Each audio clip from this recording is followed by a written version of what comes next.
And welcome out to A.B. Campbell Stadium here. Second game of the 2025 football season here for the Milbank Bulldogs. And they will play the Tri-Valley Mustangs tonight. Good evening, everybody. I'm Chad Knowles. Glad to be back broadcasting here tonight on a beautiful, actually fall-like feeling night here in Milbank.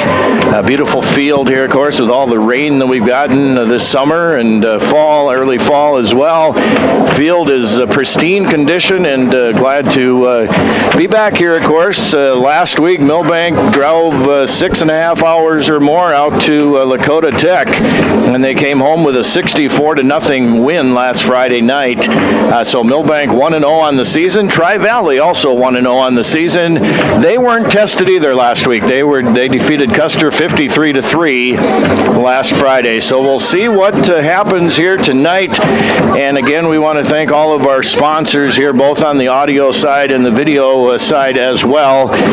Dakota Country Ag, Bean Pharmacy, Milbank Ford, Schmidt's Landing, Al's Body Shop, Bean Pharmacy, Street Graphics, 203 Realty, Border Lake Insurance of Milbank, ITC of Milbank, Milbank Tobacco Coalition, Ortonville Area Health Services, Pro Image Partners, Millstone Family Restaurant, Chiropractic in Motion, Johnson Family Dentistry, First Bank and Trust of Milbank, Lewis Family Drug, Haslam Construction, and Avera Milbank Medical Center, Milbank Area Hospital Avera, the South Dakota Attorney General's Office for sponsoring our Law on the Field tonight.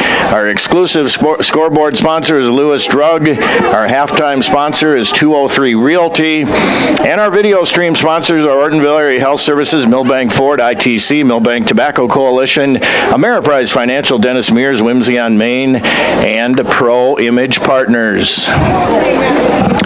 And we have brought him back for another season, as everybody loves listening to the winningest coach in Milbank football history. He is Jeremy Tostens, and he's standing off to my right. Jeremy, again, a very good evening and welcome into the broadcast booth. Yeah, absolutely. Excited to be here another season, and it's a lot of fun, so I appreciate it. Thank you. So, like we were talking before we went on the air just a little bit, neither one of these teams really tested last week, so it's going to be interesting to see how they both come out.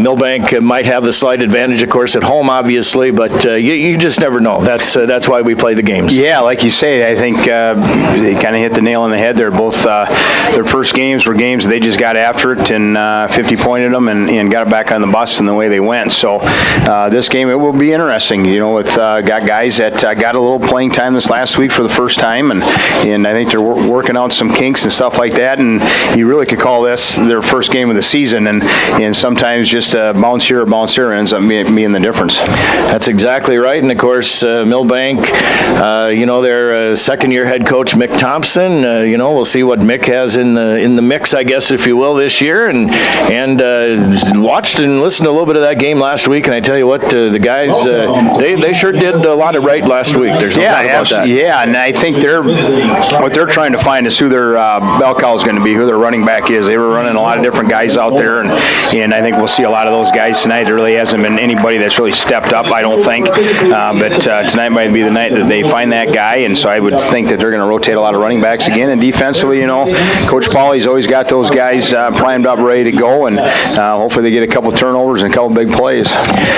All right, so we want,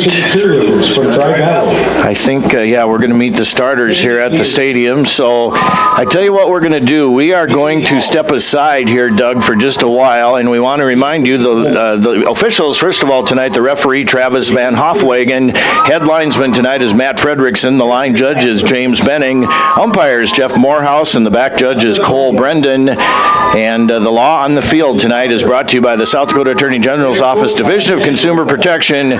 We'll be back with the national anthem and a bunch of else in the pregame here before Tri-Valley and Milbank kick off here from A.B. Campbell Stadium. We'll be back with more coming up in 3 minutes on KMSD and BigStoneRadio.com. Bridget Regal. Inheritance, romance, and investment scams continue to plague South Dakotans with high dollar amount losses. They prey on vulnerable adults and swindle consumers out of their funds.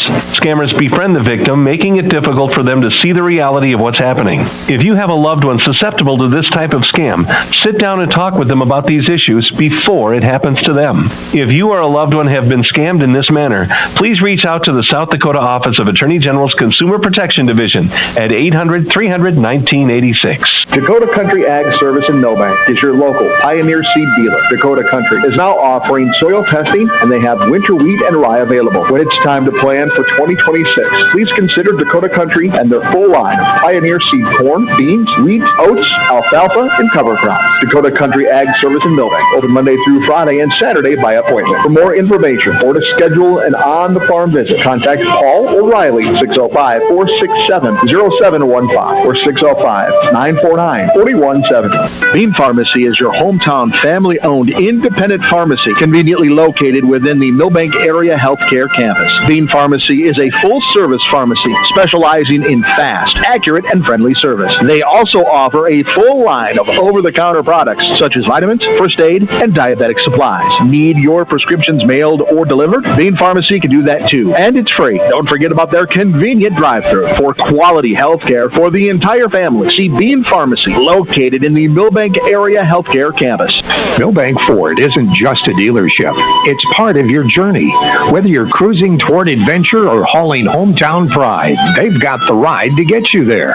Stop in and explore their lineup of tough F-Series trucks, fuel-efficient SUVs, and family-ready crossovers, all backed by local service you can count on. The road starts in Milbank, but it could take you anywhere.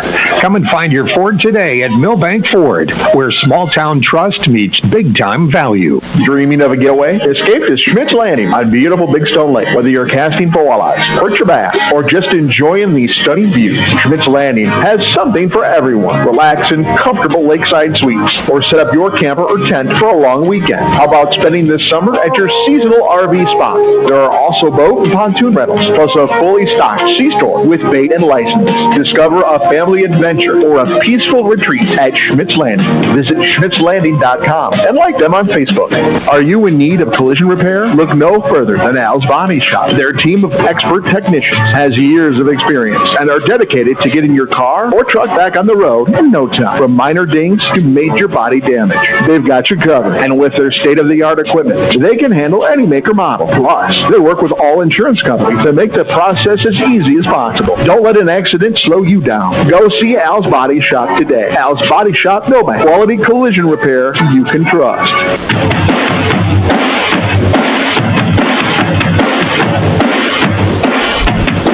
Be standing at attention until the colors have been retired. The national anthem will be performed by Milbank High School Band under the direction of Mrs. Susan Barrows.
right, the color guard is off the field. Let's get some starting lineups here. Let's introduce Milbank's starting offense and Tri-Valley's starting defense.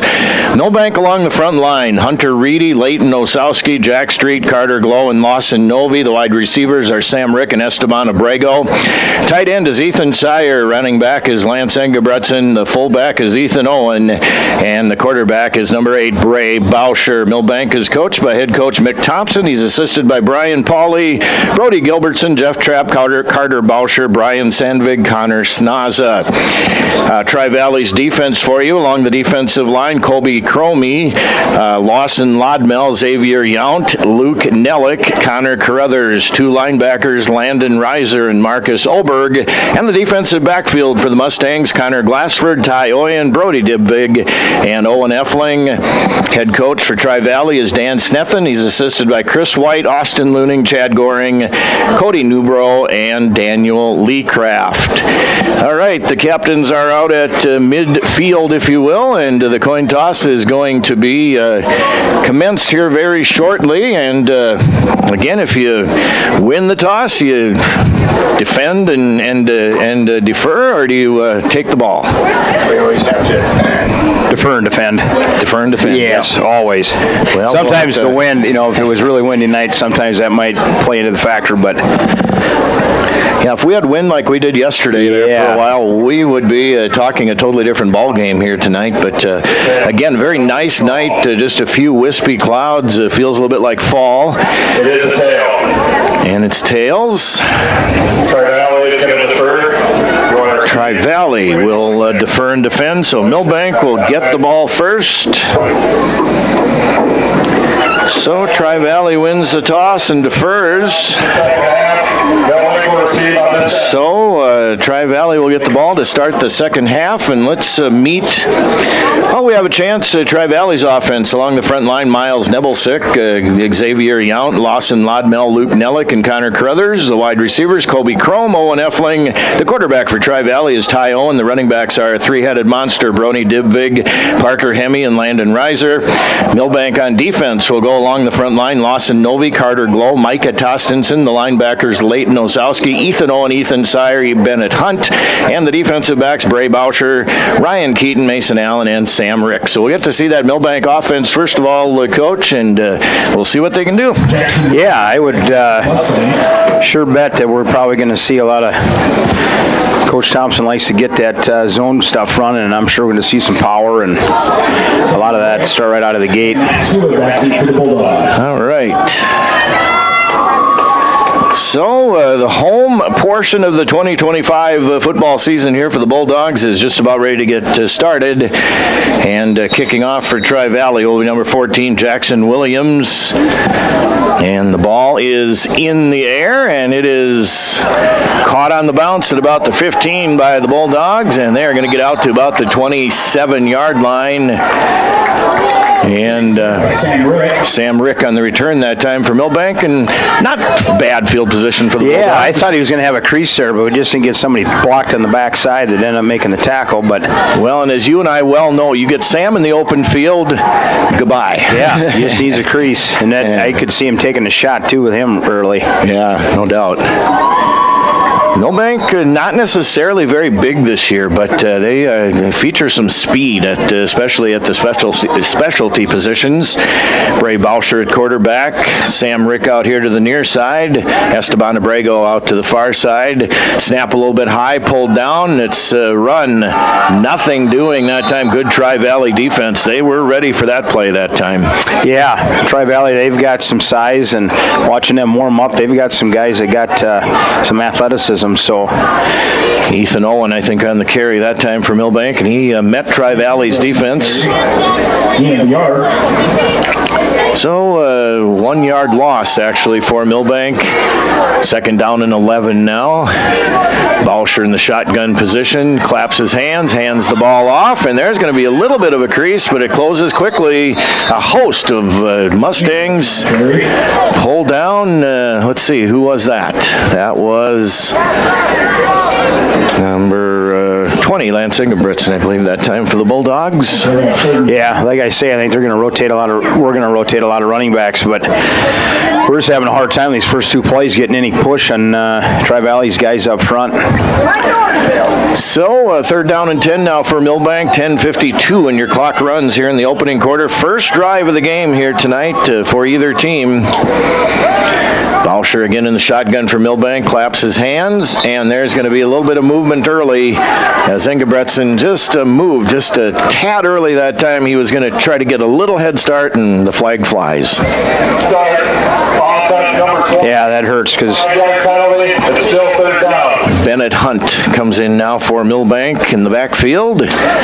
So third and longer now, 3rd and 15 for the Bulldogs here. Again, just underway. Glad to have everybody along here on a beautiful fall-like feeling Friday night. Sun came out, which helped,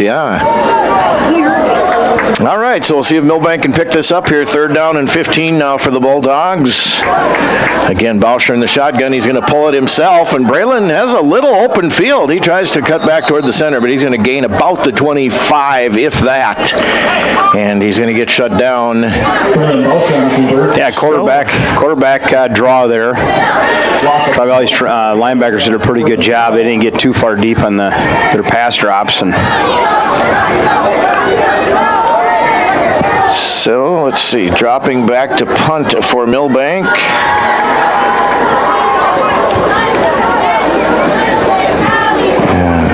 I think that might be Osowski. And that was just about blocked, but Layton gets a pretty nice punt off. And that's going to be fielded at about the 41, and boy, stopping right there. Nice special teams coverage that time by the Bulldogs. And good tackles. Yeah. So Tri-Valley will get their first crack here as Ty Oyen, the quarterback, leads them out. Ty Oyen, a 6'3", 164-pound senior for the Mustangs, and Coach Dan Snethen. 41-yard line is where Tri-Valley will be now. First down and 10 for the Mustangs.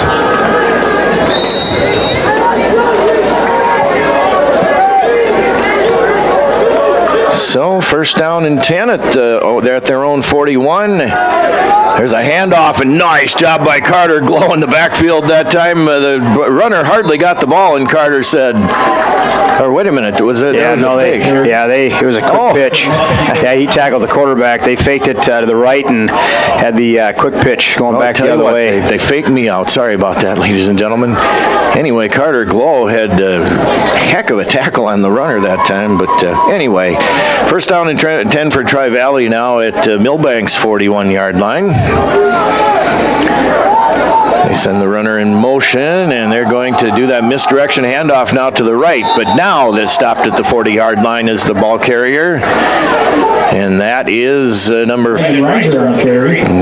Landon Reiser got the carry that time. Not very much doing that time. Good stand by the Bulldog. We did a better job on that one. Tri-Valley's showing a lot of smoke and mirrors, a lot of different action with their run game here in the first two plays. This one, the backside stayed at home. All right, so second down and 9 now for the Mustangs. Oyen is going to hand off. Some pressure by Milbank. Trying to get the left side and not getting very far that time is the ball carrier, Brody Dibvig on the carry that time for the Mustangs. Brody Dibvig on the carry. Yeah, we were bringing some inside pressure. They got to the edge, but ended up being about a 4-yard gain there, I think. Yeah, about that. So third down and about 3 now, I suppose. It looks like from here at Milbank's 34-yard line. 8:27 your clock runs here in the first quarter. No score on the Lewis Drug scoreboard here from A.B. Campbell Stadium. And Oyen now directly under center this time for the Mustangs. Back to pass. A little flip pass toward the center of the field. And is that picked off? Milbank is pointing their way. And it was either incomplete, I think, or picked off. Milbank was jumping up and down on defense saying, we got it. But let's see what the official says. Points pass. I'm assuming what happened there was a little pop pass, and our safeties come up and played it. But if it's a tie between the offense and defensive player, they have their hands around it, and the official looks like both guys have the ball, the offense ends up getting the offense. Yep. Okay, first down and 10, fresh set of downs.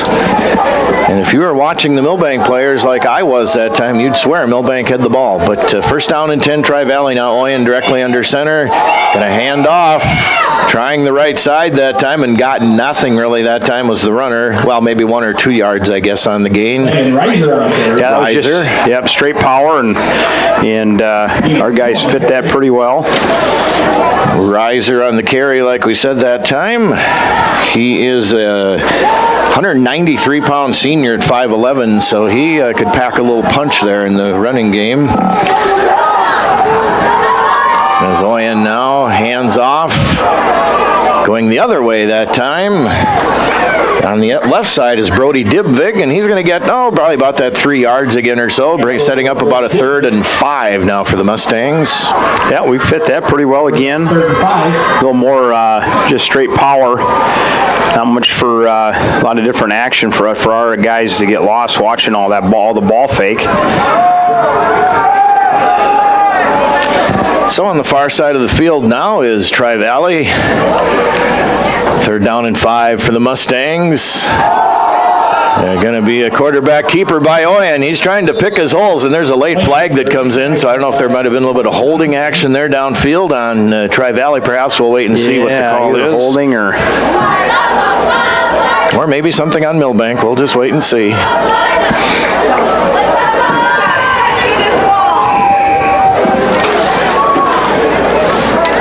Referee Travis Von Hofwagen is sorting it out here for us.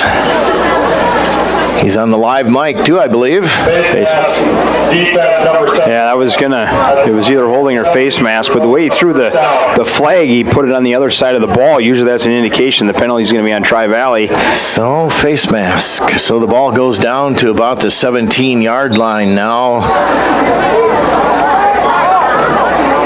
For the Mustangs, who are on the drive here, their first possession.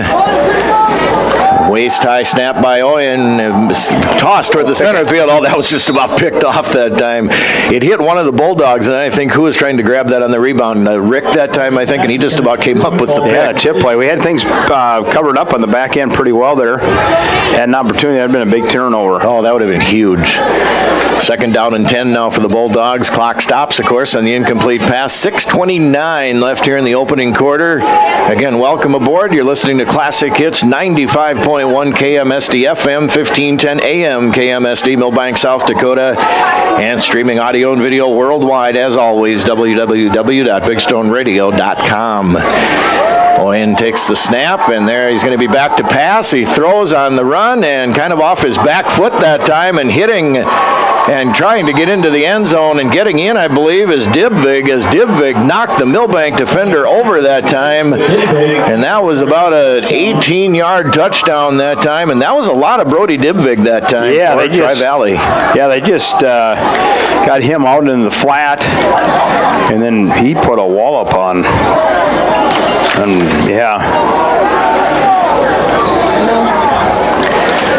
So 6-0 Tri-Valley here on the Lewis Drug scoreboard. Yeah, it really didn't look like a screenplay because he kind of just popped out and dumped it off to him, and it was all him into the end zone. Extra point, snap down, spot up, and that is partially blocked. So it is 6-0 Tri-Valley on the Lewis Drug scoreboard. We'll be back with more high school football on a Friday night in 1 minute on KMSD and BigStoneRadio.com.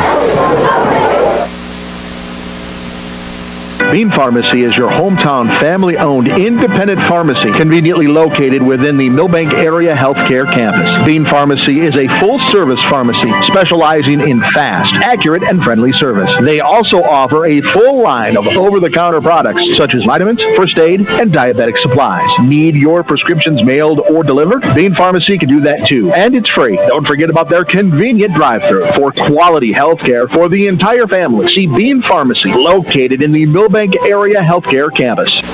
Here's where the good ideas come from. Street Graphics, Main Street, Milbank, working with local schools to provide ideas and solutions for fundraising. They can customize a design just for you.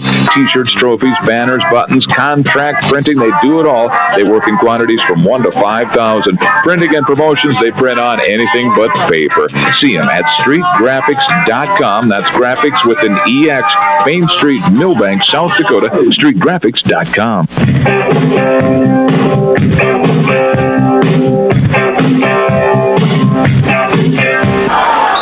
Kickoff fielded by the Bulldogs and kind of fumbled a little bit that time, and they paid the price as Tri-Valley was right there to gain the runner down at about the 21. So that's where Milbank will start again. First down and 10. Quarterback Braylon Bauscher leads them out here for the Bulldogs. Again, 6-0 Tri-Valley, 6:14 left here in the first quarter. Friday Night Lights here in Milbank, South Dakota. Yeah, we'll see if we try and take a shot to Sam here. We just got to get something positive here, get a first down. And as Bauscher pulls it, and he's going to be trapped down in the backfield about a -5 or so that time. And boy, Tri-Valley's front line is really, really quick. Yeah, the inside backer come right through the A gap there and A-B gap, and we didn't get him picked up. And it was Reiser, I believe, on the tackle that time from his linebacker position for the Mustangs. So second down and 15 now for the Bulldogs. They are at their own 15-yard line. As Bauscher again in the shotgun position, claps his hands. He's going to pull it down again, trying to get the left edge outside the numbers, and Braylon's going to get to about the 13, 14-yard line. Yeah, they're just playing a little faster than we are right now. Yeah, they're screaming to the football, and so Bauscher loses about 2 on that one. Yeah, they are. They're pretty quick here in the early going as Tri-Valley, at least on defense. But we'll see. This game is early. There's a lot of football left to play here yet. So Milbank down 6-0 right now. We're closing in on 5 minutes left here in the opening quarter. Bray Bauscher calls out the play now, takes the waist-high snap. Bray goes out to his right, looking, nothing open downfield, so Bray is going to throw it back to the center of the field, and that is not caught.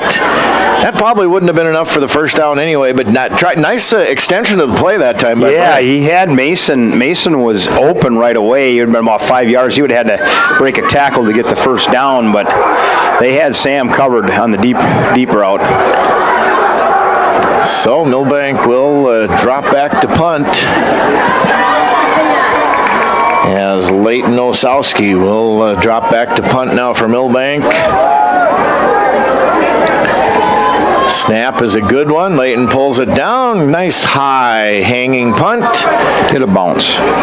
And Milbank, it gets a little bit of a Bulldog bounce, and it is a touchdown at about the 46-yard line by, let's get the right man here, number 23 for Milbank, Liam Street, on the coverage that time. Yeah, that was pretty tough. We only took 2 minutes off the clock, and they've got the ball right back with good field positioning. Yeah.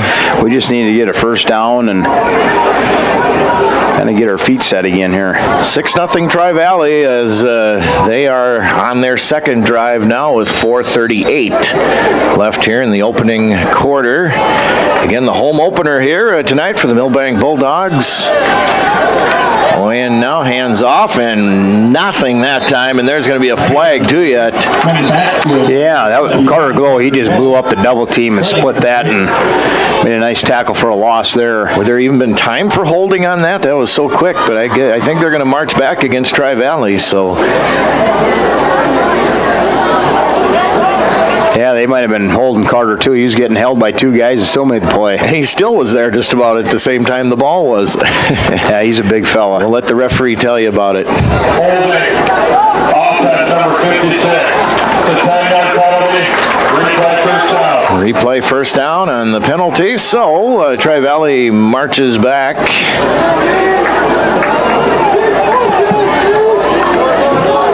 Ten yards. Again, 6-0 Mustangs if you're just tuning in. They still need to put that in the stat books. Carter Glow got in the tackle for a loss. Yeah.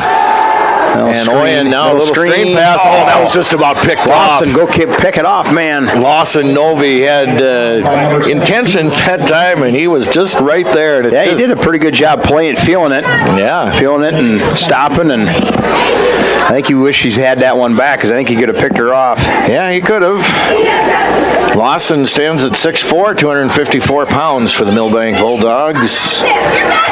Sophomore, a young man out there for the Bulldogs. So 2nd down and 20 now. Let's see if the Bulldogs can get a big stop here, hopefully. As Oyen again now in the shotgun. He's going to hand off to Dibvig. Boy, they've got Dibvig now for nothing. 35-yard line is where Dibvig is stopped. Now we're kind of sniffing these plays out. Yep. Guys up front are getting some penetration. Cutter again there, and Micah Tossin, both those guys got some penetration and got things blew up before it got going. So 3rd and long for Tri-Valley. Now, boy, this would be a nice thing here if Milbank could hold them here on 3rd and long. They are at their own 36-yard line, facing a 3rd down and 21. Now the clock runs, 3:53 left here in the opening quarter. 6-0 Tri-Valley on the Lewis Drug scoreboard. Oyen back to pass, throws it toward the center of the field, and that was not going to gain 1st down, and it fell incomplete. Yep, had guys covered up, a little drag route there. That was intended for Parker Hemme that time for the Mustangs, and now the Bulldogs should get pretty good field position here. Get a nice return, but yeah, getting the 3 and out, get the ball back. Yeah, that was huge. Yeah, good seeing the defense showing up here and playing and making some plays. Mason Allen and Sam Rick back deep for Milbank. Rick is at the 30, Allen at the 35. Left-footed punt hangs up there forever. Mason Allen waves for the fair catch, and Mason hauls it in at about the 26-yard line. So Milbank will, that's where they will set up shop here for their 3rd drive of the game. No, that was nice with Mason fair catching that, because a lot of times high school guys would just let that drop get out of the way and then you lose another 10-15 yards. So getting a fair caught and yeah, that was a good play that time by Mason. A nice heads-up thinking that time by number 22. So now again, Milbank is on their 3rd drive here of the game, and we'll see what they can do. It is 6-0 Tri-Valley here in the 1st quarter with 3:39 left in it. Oh, we got to take a shot here to Sam. Yeah, you're calling that, and I'm still waiting for it. Bauscher is going to hand off, and that's going to be about a couple 3-yard gain that time. Yeah, fullback dive there, and I-backs, just straight fullback dive, trying to get some push, which is positive play, 3-4 yards. Ethan Owen on the carry for Milbank that time, bringing up a 2nd down and about 6 now for the Bulldogs. Nellick on the tackle that time for Tri-Valley. Bauscher again right directly under center for Milbank. Braylon is going to hand off, and meeting in the backfield that time was Tri-Valley and the Milbank ball carrier, as that was Bennett Hunt, I think, on the carry that time. Yeah, we were running power here to the tight end side. We just didn't get much blocked. So 2:39 left here in the opening quarter. Again, Tri-Valley is leading 6-0 here on the Lewis Drug scoreboard. Again, glad to have everybody along here on Friday Night Lights. Bauscher now on 3rd and 11 for Milbank in the shotgun, back to pass. Bauscher, nice catch going toward the center of the field that time, and that was hauled in by Esteban Abrego. And that's, fortunately, we're about 4 yards short. 4th and about 2 or 3. And Milbank, of course, at this field position will not go for it, obviously, as Osowski back into punt now for Milbank.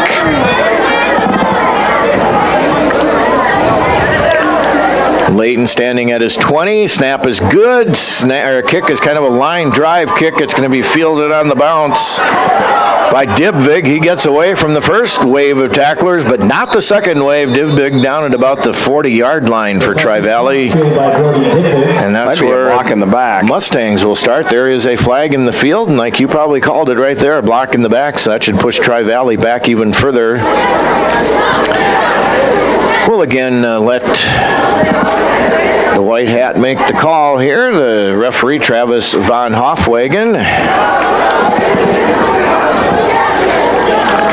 During the return, holding. Receiving team, number 29. Will be a 10-yard penalty for the foul, and a first and 10 Tri-Valley. First and 10 Tri-Valley, but minus 10.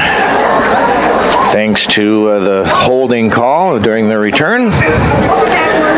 So again, hopefully Milbank can dig in on defense here and then maybe get something going on offense. But a minute 40 left here in the opening quarter. Again, Tri-Valley is leading 6-0 here on the Lewis Drug scoreboard. Again, just a beautiful night here for football. A little crisp feeling in the air tonight. Oyen is looking for he was looking for the first guy that time. That might have been a busted play because coming around the other side that time was Hemi, and he looked like he wanted to hand off to the initial back unless that was the design of the play. But nice blow up on defense that time by Milbank. Yeah, I think that was Leighton Ozlowski. That was a nice play. He's a good football player. Yeah, he's plays a pretty good outside linebacker. Yeah, he blew that play up, that's for sure. 15-yard line is where the ball is now. A minute 10 left here, and the clock runs in the first quarter. 6-0 Tri-Valley. Oyen directly under center now for the Mustangs on 2nd and 16. Here's the handoff to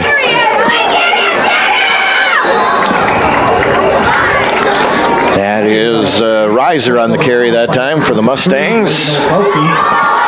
Osowski makes the play again. Yeah, I think he was getting held there. He kind of gave up the edge there. I thought we had a run fit, and then we kind of, the Tri-Valley guy had his arm around Leighton, and he got the edge. There's a reason why he got the edge, but we ended up getting off of it and making a tackle. So, 3rd down and 10 now. Let's see if Milbank can make a stop here at the end of the first quarter. Oyen barks out the play. Quarterback back to pass. Milbank bringing a little pressure. Oyen loses his footing, and then he's going to be down at the 21-yard line. He was going down anyway, but making sure he stayed down. Was that Osowski again? Yes, we had everything covered up on the back end, and we brought an inside backer, which made the quarterback step up. Carter got his, and then Leighton did a pretty good job of putting his foot in the ground and coming back underneath it, and got a good stop here again. So now Milbank should get really, really good field position here. There's a lot of outside linebackers or DNs that just keep running up the field. Yes. Versus if the quarterback steps up, you got to put your foot in the ground and. Tri-Valley back to punt. Left-footed kick is on the way. That's going to be to Rick at the 43.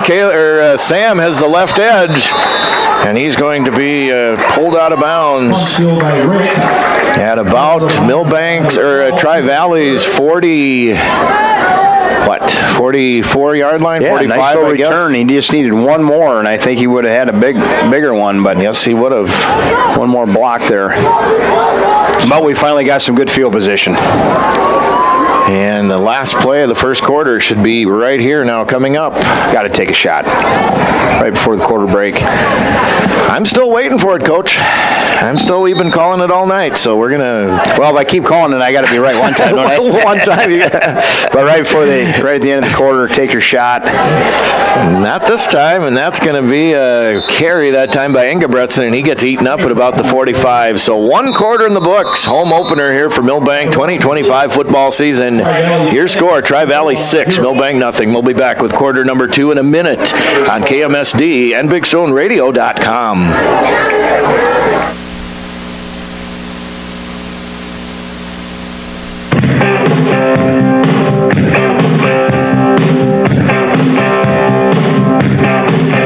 At 203 Realty in Milbank, a huge part of their formula for success is their agent team. One of those agents is Brandon Perry. Brandon is a Wilmot native, Northern State grad, and has resided in Milbank for over 22 years. Brandon joined the real estate world after 25 years of service in the National Guard. Brandon's attention to detail, patience, commitment to his customers, and willingness to put in the extra hours is what sets him apart. Hi, this is Brandon Perry with 203 Realty. Contact us today by visiting 203-realty.com Sam at 203 Realty. Your address is more than just a number. Border Lake Insurance in Milbank and Ortonville is your locally owned independent insurance agency. As an independent insurance agency, Terry Holquist and staff at Border Lake Insurance have access to multiple companies that offer home, farm, auto, commercial, life, and health products. Border Lake Insurance has 2 convenient locations. Stop by or call their Main Street office in Milbank, 605-432-5884. Or in Ortonville, call 320-839-6145. Located in the Bank building. Border Lake Insurance. Insurance agents you can count on.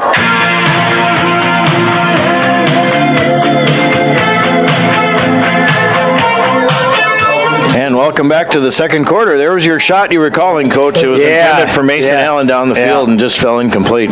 Just need to go catch that thing, but Sam was wide open here on the hitch route. He probably would, there was nobody around him. He would have had a big one there, but. So third down now and about 9 for Milbank, just into the second quarter. Again, Tri-Valley leading here 6-0 on the Lewis Drug scoreboard. Nice crowd out here at A.B. Campbell on a Friday night. Snap is to Bauscher. He's coming out here to his right. He throws it out, and that's not going to be caught by Mason Allen. And Mason gets hit pretty good that time by the Tri-Valley defender, Dibvig. And so that'll bring up fourth down now, and Milbank, they're going to play the field position game here, or are they going to go for it? No, they're going to play the field position game. This early. Yeah, if we were inside, more on the inside on the 40, I think you go for it. But we had Sam, I think, now on the big shot going down the field here to let him go make a play, but we're going to punt. So Osowski at his own 40. Snap is right there. Leighton pulls it down. Nice punt by Osowski. Yeah, good punt. And that's going to be hit by the Tri-Valley guy, and the second guy picks it up. Now the guy gets the left edge. That's Dibvig. He's got the left edge, and he's got a barrage of blockers. And Dibvig is going to go all the way down to about the, 25-yard line.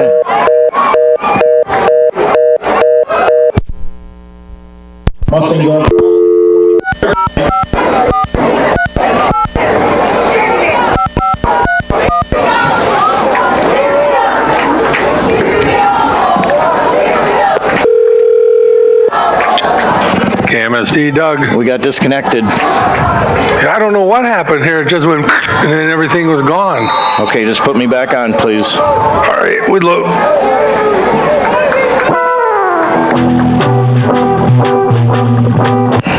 Your call is now being...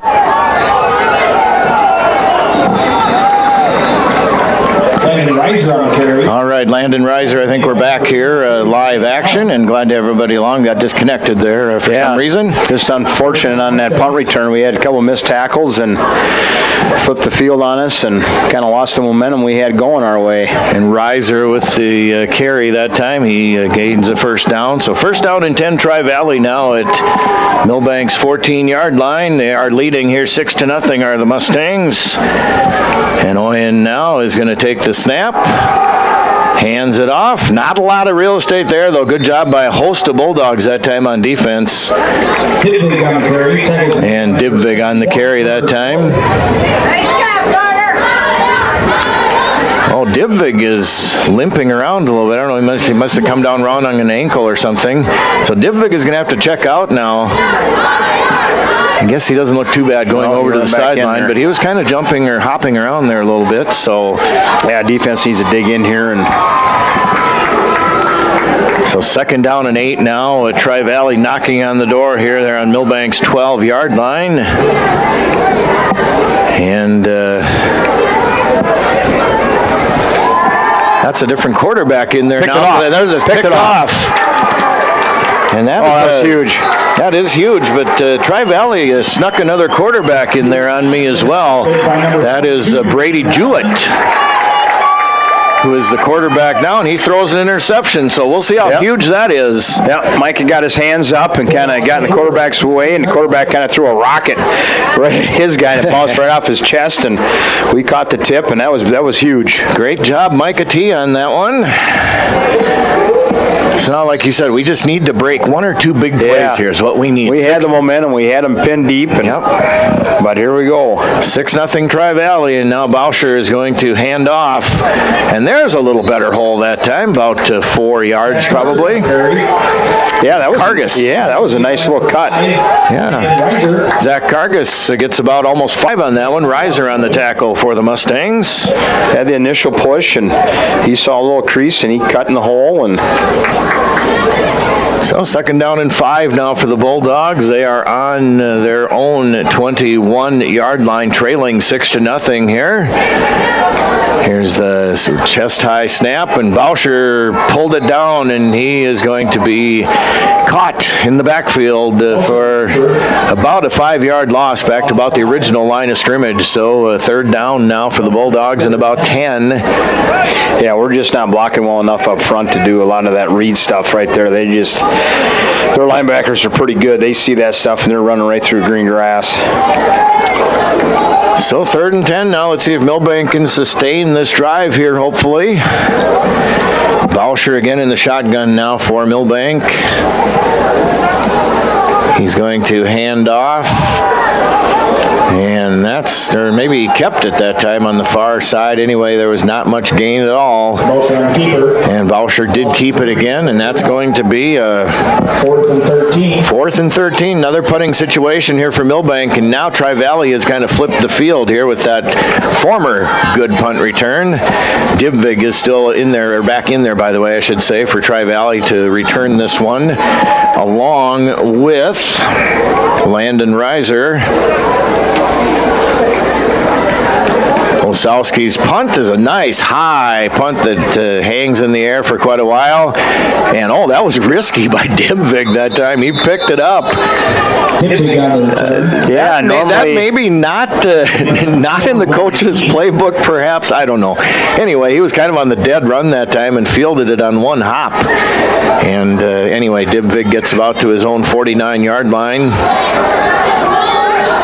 So that's where Tri-Valley will set up shop now. 1st down and 10. Again, Tri-Valley leading here 6-0. 8:18 left here in the 2nd quarter. Yeah, the defense has stepped up here since after that first series. They've made some plays here. We got to keep it going here. Maybe in some twist of fate, the defense could get a big turnover, perhaps. Well, we already have one interception. Let's see, is Oyen back in there now? No, that is still the backup quarterback, and he's going to throw a nice pass along the sideline. Nice tiptoe job that time to Dibvig. That was just a running back wheel route. Kind of went out in the flat and wheeled it up the sideline, and we were in a trail technique, and that was a pretty good throw. Yeah, Brady Jewett back in there, quarterback now. I don't know, I guess I didn't see if Oyen got banged up or something, but anyway, Oyen is not in there. Oyen did start this game for Tri-Valley. And again, Brady Jewett, like we said, is in there now at running the show at quarterback. As Jewett will stand in the shotgun formation now. They do that little misdirection to Reiser. Reiser has the right edge. Reiser is on the move. Reiser wants the end zone, and Reiser runs in from 34 yards out. Yeah, we brought a run blitz there, and he made the one guy that was free, he just jump cut him and made him miss. And then when you're bringing everybody, you got to make that tackle. Otherwise, he's going to run in the end zone like he did. There's nobody back behind. So it is now 12-0 Tri-Valley as Reiser got the right edge that time, and he took it all the way to the house. Now it looks like Tri-Valley's going to go for 2, of course, to try to make it 14-0.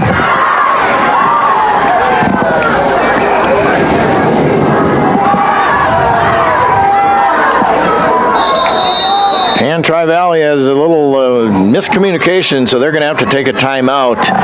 And with 8:01 left here in the 2nd quarter, we'll step aside as well. Your score is now Tri-Valley 12, Milbank nothing. We'll be back with more high school football in 30 seconds on KMSD and BigStoneRadio.com.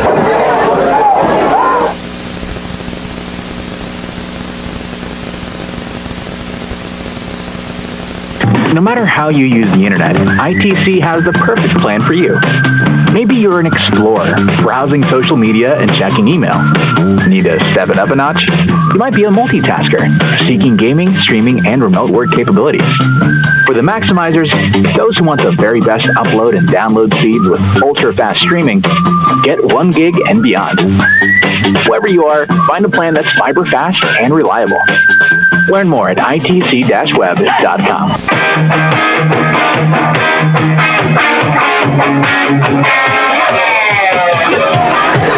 And welcome back into Friday night high school football. Tri-Valley just scored on a 35-yard touchdown run around the right edge by Landon Reiser. They're lining up to go for 2, and there must have been some miscommunication. So Tri-Valley had to take a timeout. Again, it's 12-0 Mustangs here on the Lewis Drug scoreboard.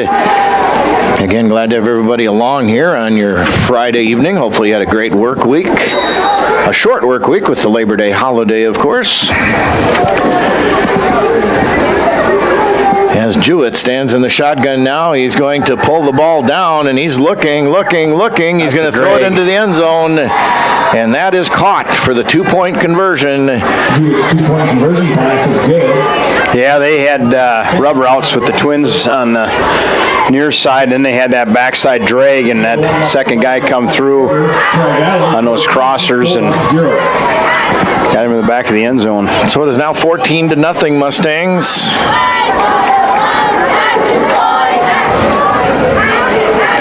Again, we still have a lot of football, half and more of almost 3/4 left to play of football yet. So I think, again, if Milbank could just... Yeah, offensively, we just got to get some rhythm, get something going here, right? Crack a big play or something. That would be just what we'd need. All right, 14-0 Tri-Valley, and now the ensuing kickoff will come here for the Mustangs.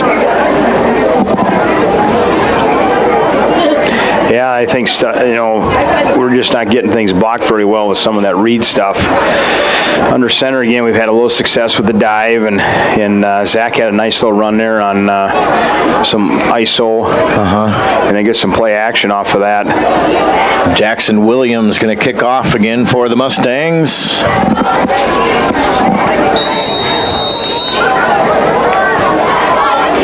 And Williams, the right-footed kick. Little pooch kick. That's a pooch kick. That's going to be touched by Milbank, and I don't know. I think the Bulldogs might have got back on it.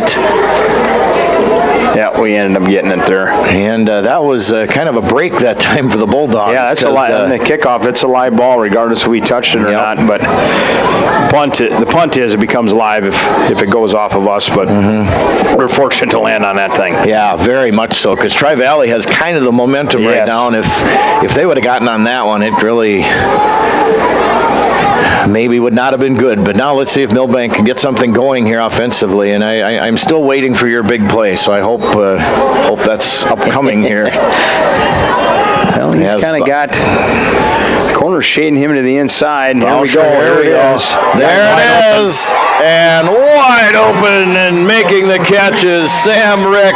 There's your call, Coach, right there. Just too bad it wasn't a better ball to the sideline. He scores. He scores. Yes, he does. Because he had ran a real good route. He had a little help, but the corner was playing on an inside technique, and he just pressed him in on the inside hard to get that corner to turn some more, and then he faded it to the sideline, and with a better ball, he scores.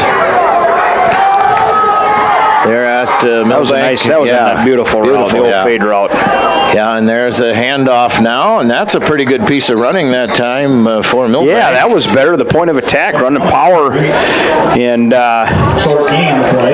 point of attack, the blocking was a lot better. And that was Bennett Hunt on the carry that time for Milbank. So Milbank is at Tri-Valley's 34-yard line now, and even a 2-yard gain. I mean, I'll take 2 yards. Exactly. On first down every day of the week and twice on Sunday. Yeah, right.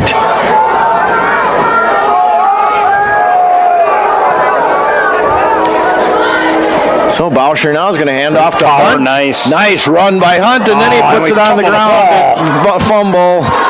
Tri-Valley gets it. Dang it. Oh, that's too bad. We blocked that really, really well, Yep, and I think that was Bennett Hunt did a nice job cutting it back. Yes, If you get a lot of flow and a lot of wash, there's that cutback, and he hit it perfectly, and unfortunately we fumbled that dang thing. Yeah, that was too bad, and I think Dibvig covered it up for Tri-Valley, but well, I'm still waiting for a break here for Milbank. I just think there's something in the cards yet here, as there is still a lot of football to be played. 6:58 left here in the second quarter. Again, Tri-Valley leads here 14-0 on the Lewis Drug scoreboard.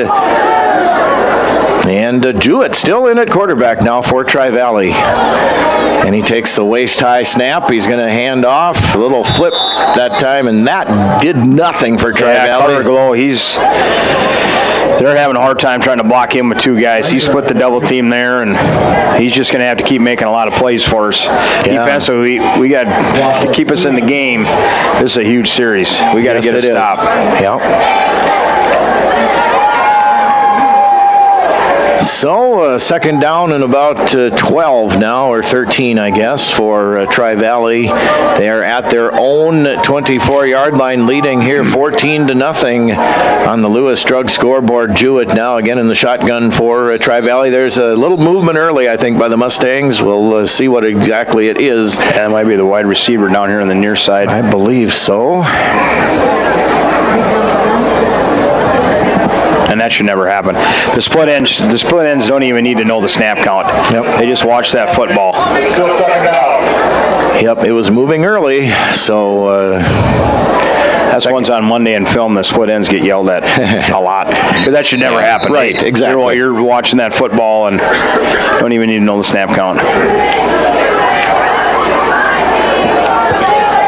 All right, 6:06 left here in the second quarter. Tri-Valley with the ball, leading here 14-0 on the Lewis Drug scoreboard over Milbank. And here is Jewett now back to pass. There's the play action. They got to cover it up, and there is Dibvig getting into the secondary and turning on the Jets. Dibvig inside the 30. Yeah, that's a tough matchup with our inside backer with Ethan Sire there. Running back runs that wheel route really, really well, and that was a beautiful pass. Put air underneath it, let the running back go get the football. Yep.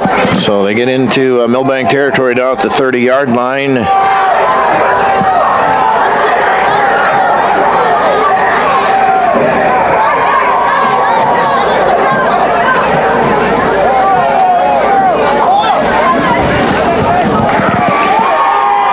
So Jewett now directly under center this time for the Mustangs. It's going to hand off. Reiser on the carry. Reiser on the carry.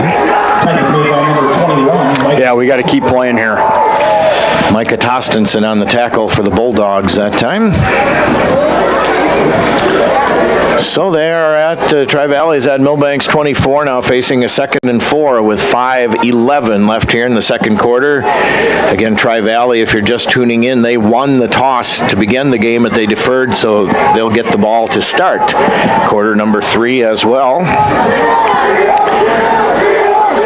Jewett now directly under center again for the Mustangs. Hands off to Dibvig. Dibvig is finding some holes out there, and Dibvig is going to get past the first down marker. He needed 4. He got about 6. Off to the far. Yeah, that took a little wind out of our sails now. Now they're screaming off the football here, and Carter Glow's got to get them guys fired up again. We need to stop here. They get 14-0 at half would be big. Yeah, that's right. That is exactly right. And there's going to be a whistle and a timeout called by Timeout Milbank. Probably a good idea. All right, we'll step aside as well. 4:36 left here in the second quarter. 14-0 Tri-Valley. Back with more in 30 seconds on KMSD and BigStoneRadio.com. Quitting tobacco doesn't just add more years to your life. It can add more good years. Quitting could mean more good years chasing your grandkids around the backyard, rather than years of catching your breath in the background. Quitting could mean more good years traveling our breathtaking world, rather than getting saddled with health problems like lung disease. Quitting means playing an active part in your life, rather than just letting it pass you by. Don't miss out on life's big moments. Get your life on track and live more good years. Call 1-866-SD-QUITS to get started. Paid for by the South Dakota Department of Health and the Milbank Tobacco Coalition.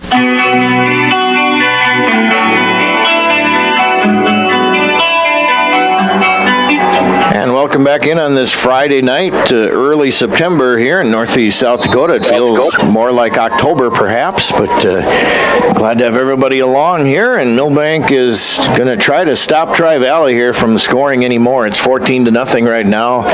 4:36 left here in the opening half. Yeah, this is one of those where you call the timeout, get guys to the sideline, get guys heads back on straight, and somebody's just got to step up and make a play. There really isn't a whole lot here. Guys just got to step up and make a play. Brady Jewett down the shotgun for the Mustangs. Hand off to Dibvig, nothing there initially, and then he cuts it out to the right, gets a little bit of the right edge that time, and he's going to gain, it looks like 6 or 7 probably again on that carry, it looks like. Yeah, bring a little inside run blitz there, had things bottled up, he bounced to the outside. We really didn't have the edge set very well. So 2nd down and 4 now for the Mustangs. They are at Milbank's 12-yard line. 2nd down and 4. Like we said, 4 minutes exactly left to play here in quarter number 2. Snap a little bit low, and they get it out to... dang it. The first wave misses that time, and Dibvig wants the end zone, and it looked like he just about got in. Yeah, we're getting sucked in a little hard. It was, I think, Bennett on the last play, and then Leighton on this one, and our outside linebackers just not setting that edge very well. Dibvig just about got in that time for Tri-Valley.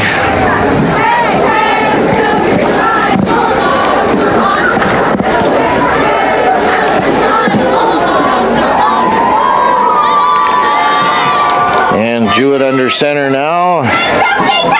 Hands off to Dibvig. Dibvig wants the end zone. He's diving, and no indication. No, he's short.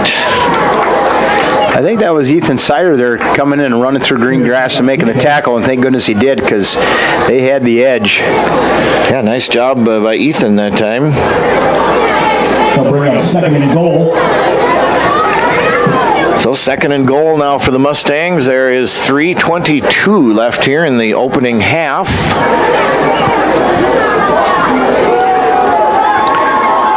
Jewett under center. Jewett on the quarterback keeper. He's going to push in, and Jewett in for a 2-yard touchdown with 3:09 left here in the second quarter.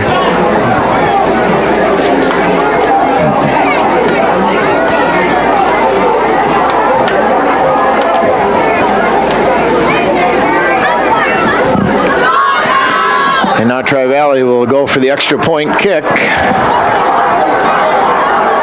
And in to attempt that is number 54, Caden King.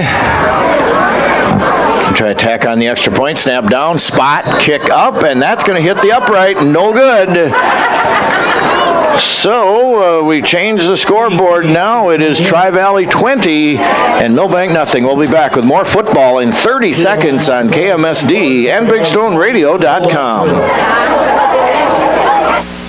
Ortonville Area Health Services offers professional driving assessments to help you or your loved one stay safe and confident behind the wheel. Whether you're recovering from an injury, adjusting to new medications, or noticing age-related changes in vision or mobility, this evaluation can help. Each assessment is conducted by Wayne Dardis, a licensed occupational therapist and driver rehabilitation professional, and includes cognitive screening, vision screening, and physical assessment. To schedule your driving assessment, call OAHS 320-839-6157.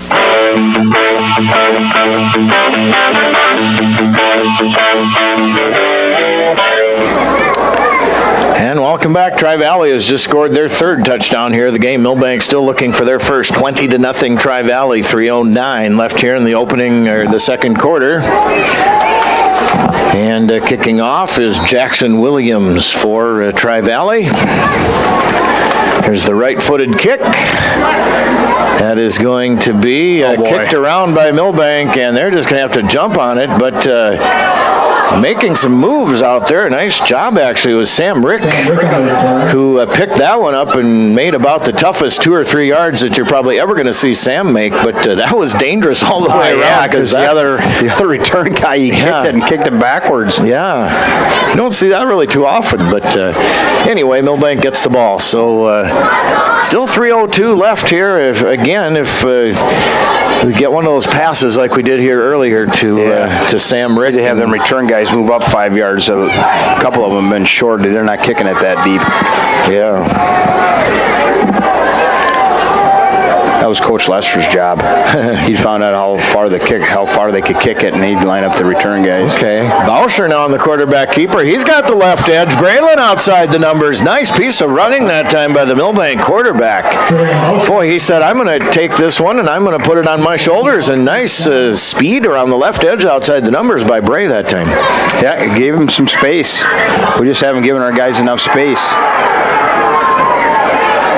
Again, you give some of our guys space, and they definitely have the speed. There is no doubt about that.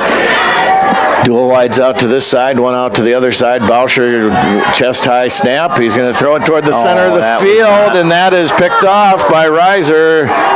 Reiser for Tri-Valley has it, and he is going to be drugged down at about the 32-yard line. And I don't know why Brandon was looking to the inside with all them white jerseys. That was covered up. He had either the swing pass out here, or he even had Sam on the hitch or the slant behind it. And yeah, Parker Hemme that time. I called the initial wrong player, so Hemme on the pickoff that time for Tri-Valley. It was kind of a bubble swing pass action, and they had the slant, and then they had that deep post. And I thought he was going to throw it out to the bubble down there. And I thought so too, yeah. Now we definitely got to get a stop here before half. Yeah, trips out here to the near side, one wide out to the right. Jewett back to pass, looking, nothing there. The ball is loose, and I think Milbank comes up with it. It looks like it. Milbank has it. Good job, Micah Tostenson. There you go. Yeah, we had some good pressure up underneath, and I would just venture to guess it was Carter Cole making the pressure, but Micah was coming off the edge and kept playing, and ball popped out and was right there. When you stop playing, you don't make plays like that. Exactly. When you keep playing through the play, you end up having opportunities you can make. That is exactly right. Okay, now let's see what Milbank can get going offensively here, hopefully. Okay, Bauscher again in the shotgun for Milbank. Claps his hands. Here's the throw. It's out to this side, and Mason Allen does not gather it in. Mason was going to get absolutely popped that time, but he does not. I don't know. Either Sam made Braylon mad, and they're on bad terms right now, or something, because he was wide open on the slant there. Yeah. I'm joking there. Yeah, we know, Coach. I mean, he's had Sam a few times tonight. He just hasn't found him. Yeah, Braylon claps his hands. Here we go. The pressure is coming, and Bauscher goes down. Yeah, and that was protection just wasn't there in that play. Lawson Lodmell on the sack that time of Braylon Bauscher for Tri-Valley. So now Milbank, as they have a number of times tonight, 3rd and long. 3rd and 10 for the Bulldogs here, who are trailing 20-0 on the Lewis Drug scoreboard here from A.B. Campbell Stadium on a Friday night.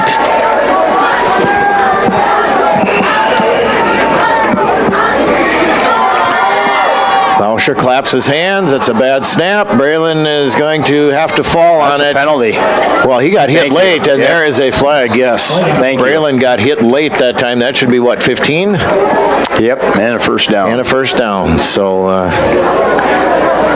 yeah, that was definitely a late hit that high time school by football. the Mustangs. High school, Yep. This isn't the NFL. Right, NFL, exactly. absolutely, you're jumping on him. Yep.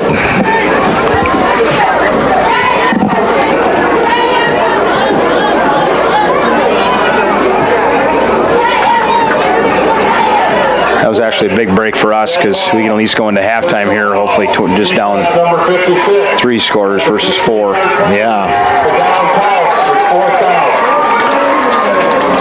Yeah, it's still 4th down because it'd be the spot of the foul, so they get the 15 yards there. And I was thinking to be an automatic first down, but it's not. Oh, yeah. Okay.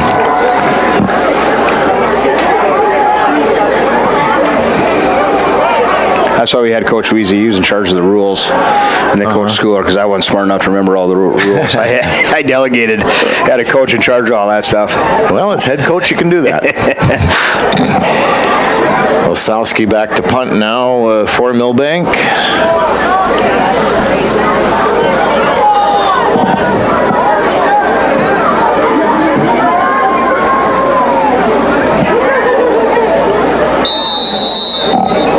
Minute 41 and the clock winds here in the second quarter. 20-0 Tri-Valley. Milbank punt upcoming. Nice snap to Osowski. Pulls it down. Nice punt by Layton. I like that punt. Just kick it out of bounds. Yep, very nice. Nicely done, Layton Osowski. And that's going to go out at about the 30. Where are they going to mark it? It looks like the 42-yard line, maybe. Or, well, no. 39, I think. 39, okay. But yeah, just kicking it out of bounds and not give up a big return. Right. Their 2 guys deep are pretty dangerous. They are, and they're so quick.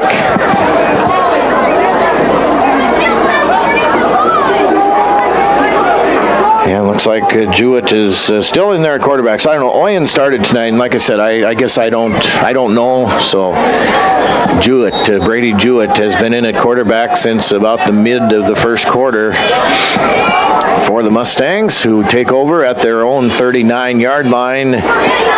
Jewett back to pass, looking.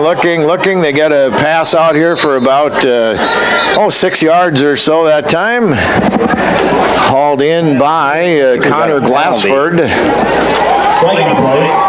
Oh, flag on the play. Holding on the Mustangs. So the catch by Glassford, all for naught. Milbank. Offense number 67. To Brandon Clowney. Still first down. I would hold Carter Glow all the time, too. Yeah, for sure. By the way, we should tell you, you're listening to Classic Hits 95.1 KMSD FM, 1510 AM KMSD, Milbank, South Dakota, and streaming audio and video, www.bigstoneradio.com. Glad to have everybody along wherever you are watching and or listening tonight. Just into the 8 o'clock hour here on a Friday night. Minute 20 left here in the first half. And Jewett pulls it down. He's looking. Nothing open initially downfield. Now he's going to wing it deep. Pick it off. And that's going to be an interception that time. I think Ryan Keaton. Yep. Ryan Keaton gathered that one in. Ryan playing center field that time and picked it off. Yeah, we kind of flushed him. And just trying, I'm sure he was just throwing up, let their guy go make a play. And Ryan Keaton made the play. Yeah. Nice job to Ryan. Like we said, literally just about playing center field that time. So Milbank takes over on the 35-yard line now. First down and 10 with 66 seconds left here in the opening half. 20-0 Tri-Valley. 203 Realty halftime show coming up. And there is a delayed. Well, I think Bauscher wanted to hand it off, and then Braylon ended up on a very good mesh there. I don't know if the running back knew the play, honestly, what was supposed to happen there, but. And the Bulldogs will take a timeout. Gain of about 2 that time by Bray, so 55 seconds left. I think we'll just keep it right here. Again, 203 Realty halftime show coming up here shortly. And if you're watching our video stream this year, we have scores from around the state of South Dakota on the bottom line, if you will. Britton Hekla is leading Redfield 40-0. 4 minutes left in the second quarter yet. And those scores will roll all night here during our broadcast. West Central, after 1, is leading Belfouche 34-0, and that's an 11A. Sioux Valley at halftime is leading Baltic 32-0. Yeah, we can't throw the ball to the middle of the field. They're going to play way off on Sam, hit him on an out route, get out of bounds, and then maybe have a chance to get to the end zone here. Yep. 20-0 Tri-Valley here in the second quarter with 55 seconds left in it.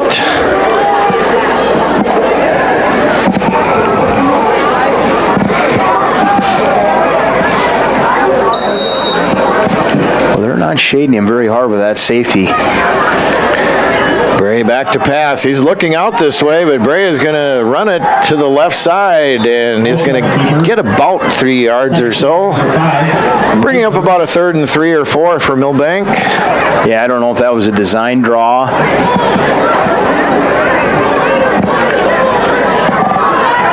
So a 3rd and about 4 now for the Bulldogs. They are at their own 41-yard line. Bauscher, chest high snap. They throw it toward the center field. That is picked off by the Mustangs.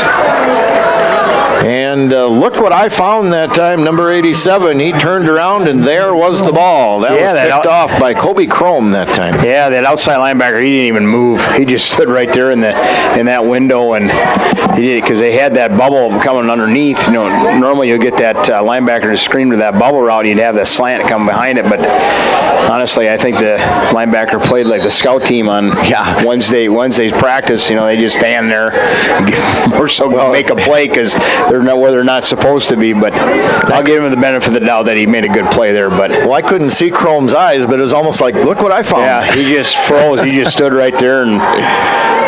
Oh, now Oyen is back in at quarterback, a screenplay now, and that is Dibvig, I would guess. Tackled. No, that might be, no, that wasn't Dibvig, that was Reiser. Pass completed, that was number 5, Landon Reiser. And Tri-Valley's going to take a timeout so they can take a shot into the end zone here, I'm betting. Yep.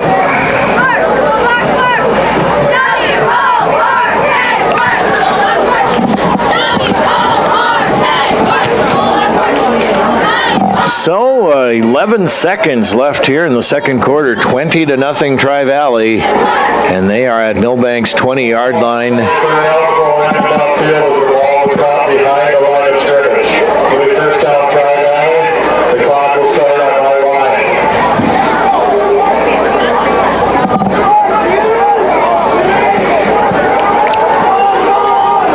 Yeah, I don't know why that was so confusing for the officials. Yeah. He was definitely behind the line of scrimmage. And now there will be a timeout called by whom? Tri-Valley? Obviously, I'm sure. Yeah. So the people that may not know, if the ball's caught behind the line of scrimmage, the lineman can get downfield. If the ball is caught past the line of scrimmage, the lineman can't be downfield. You get an illegal man downfield. Yes, that is, yep. You heard it from the coach. My grandmother will be happy on that explanation. All right, of course, don't forget Jeff Carino's inaugural Coach's Corner for the 25-26 sports season takes the air tomorrow from 10 to 11 here on KMSD. Don't forget to tune in for that. And again, coming up shortly here will be the 203 Realty halftime show. We'll tell you how the scores have gone here in the first half, and we'll tell you, preview a little bit of the second half, and give you possibly some scores from around the state as well. And I don't know if you have the privy to the stats again like you sometimes do, but Coach T should be in with some stats here. So again, Oyen back in at quarterback now for Tri-Valley. Valley under center. Oyen fades to fire, looking, and nothing open downfield. Hey, Milbank must have covered that pretty good downfield. Did a pretty good job in the back end, having it covered up. I thought he was just going to wing it and let their guy go make a play, but yeah, he didn't. And Tri-Valley's third and final timeout. Are they going to try maybe a field goal here? Looks like they're bringing guys in to do it. Well, 19, let's see, 26.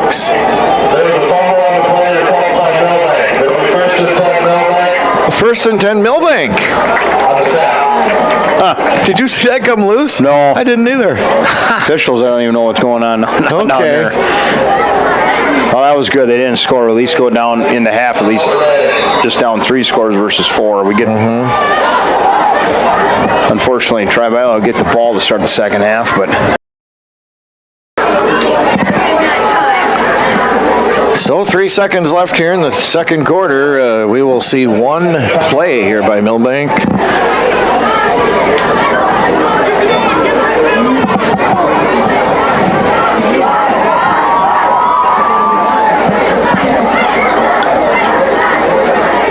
I would think you just got to kneel on it here. Yeah, probably. That would probably be what the call is going to be, but we'll wait and see. Maybe if Tri-Valley is thinking that same thing, maybe we can pop something deep. You never know. If you were closer to midfield, you could try a trick play or something like that, but being here down inside our own 20.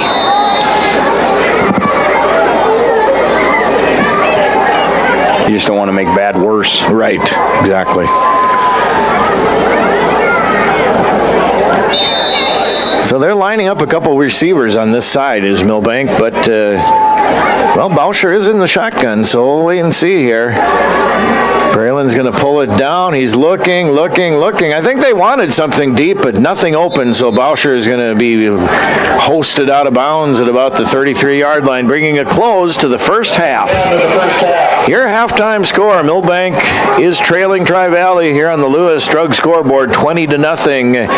We are going to be back to open up the 203 Realty halftime show coming up here in 3 minutes on KMSD and BigStoneRadio.com.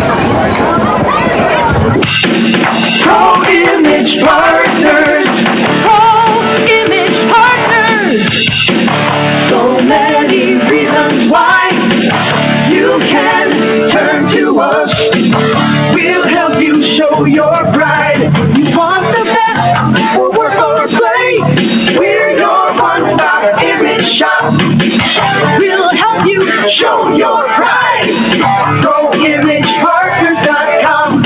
As the temperatures rise this summer, the Millstone Family Restaurant in Milbank has decided if you're melting, we're melting. With their all-new summer menu featuring all things melty. Start with the chicken Parmesan melt with crispy chicken, deep-fried mozzarella cheese on toasted Texas toast. Yum! The cheesy taco wrap and elevated super burrito with Monterey Jack cheese sauce. So cheesy. The super quesadilla, a classic cranked up a notch, and the cheeseburger salad just may be your new favorite. If you're melting, we're melting. At the Millstone Family Restaurant, East Highway 12, Milbank. You don't have to live with aches and pains. See Dr. Matt at Chiropractic in Motion. With a minor adjustment, headaches, numbness, and pain can be relieved. Dr. Matt is the type of chiropractor that helps his patients by correcting the problem with as few visits as possible. Chiropractic in Motion looks forward to seeing their customers outside of the office, enjoying their lifestyle with a smile. The next time you have aches and pains, count on the helping hands of Dr. Matt. He's there when you need him. Chiropractic in Motion Sports Injury and Family Wellness Center, Highway 12, Milbank. Johnson Family Dentistry wants to remind you of the steps to a bright and healthy smile for life. Remember to brush your teeth 3 times each day. Use mouthwash after brushing, and floss your teeth each day.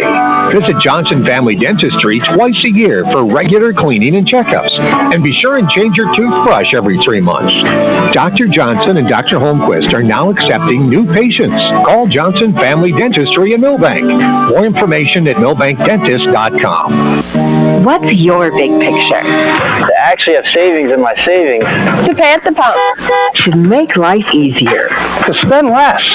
way to make more. If making the most of your time and money is in your big picture, First Bank and Trust has you covered with award-winning customer service and local experts. To keep having fun. Oh, to keep up with her. Find out how First Bank and Trust helps you bank easier at bankeasy.com. Member FDIC. Lewis Family Drug is your one-stop location. In addition to quality prescription and non-prescription drugs with free delivery, Lewis has a huge selection of everyday basics and name brands and specialty items, always at affordable prices. They carry seasonal items, fabrics, crafts, and groceries. Shopping at your local Lewis Drug is more simple and more rewarding than ever. Download the Lewis mobile app to add on-the-go convenience to your errands. Lewis Family Drug. Everyday savings close to home.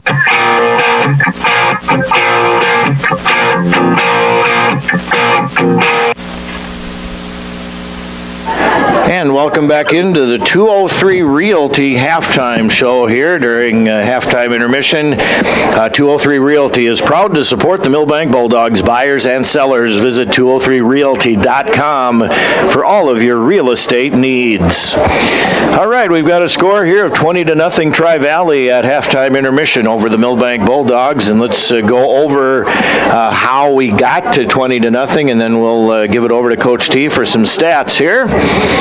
First quarter was 6:19 left in it. Brody Dibvig, an 18-yard touchdown reception from quarterback. At that time was Ty Oyen. Oyen came back in toward the end of the second quarter, too, by the way. Anyway, Dibvig, an 18-yard touchdown reception, extra point kick blocked by Milbank. 6-0 Tri-Valley with 6:19 left in the first quarter. Then with 8:01 left in the first quarter, it was, or that must have been the second quarter, 35-yard run by Landon Reiser for a touchdown, 2-point conversion, good, 14-0 Tri-Valley at that point, and then with 3:09 left in the second quarter, Jewett, a 2-yard touchdown on the quarterback keeper, extra point kick, no good, 20-0 Tri-Valley, and that's where we are here at halftime intermission. All right, do you have some stats? Yeah, starting off here, first downs, Tri-Valley's got 14 to our 11. That seems like too many for us right now, just the way the first half went. Rushing, Tri-Valley's got 111 yards and 21 rushes. The Bulldogs have 27 yards on 17 carries. Throwing the football, Tri-Valley's 5 of 11 for 105 yards. We're 2 for 7 for 36. I think that was, most of it was on that one play to Sam. So total yardage offensively, Tri-Valley's got 206 on 33 total plays. We've got 63 on 26 total offensive plays. Turnovers, Tri-Valley's had 4 turnovers to our 2. Third down conversions, Tri-Valley's 2 for 4. We're 2 for 8. No fourth down tries. We've got a couple of sacks by Carter Glow for -7, and Tri-Valley has a sack as well.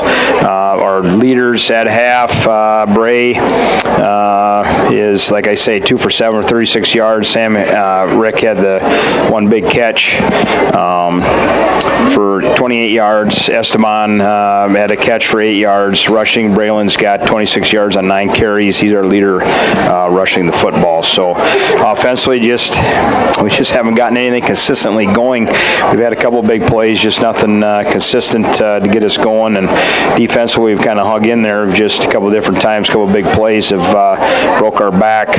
In particular, really wasn't the defense, but the punt return, we would have had them pinned inside the 5, and that one was tough because I think they scored to go up. I think that was their second score to go up 14-0. But anyway, yeah, offensively, we just got to hopefully find something offensively. We can kind of get things going, and second half defensively is going to have to get a stop and start it off right out of the gate. Well, and actually, I mean, like you said, too, I mean, defensively, we've actually played, I mean, it's 20-0, but we've actually played quite well overall defensively. Yeah, it seemed like that whole first quarter, we were playing on our own side of the 50 defensively, and I think their opening drive by Tri-Valley kind of got after. It was kind of, they had a lot of mixed directions, some ball stuff, smoke and mirrors. We kind of got lost there, but then after that we kind of hung in there, and it's just been a couple big plays that have hit us on the running back wheel route, one in particular. But yeah, offensively he hasn't helped us tonight just to get something rolling, get a couple first downs, get the clock moving, and get something positive. But or actually just even like we've said during the broadcast a number of times already, like just a couple big plays. Yeah, too. they would have had Sam. A little better ball to the sideline, let Sam go run underneath that. We would have scored there. But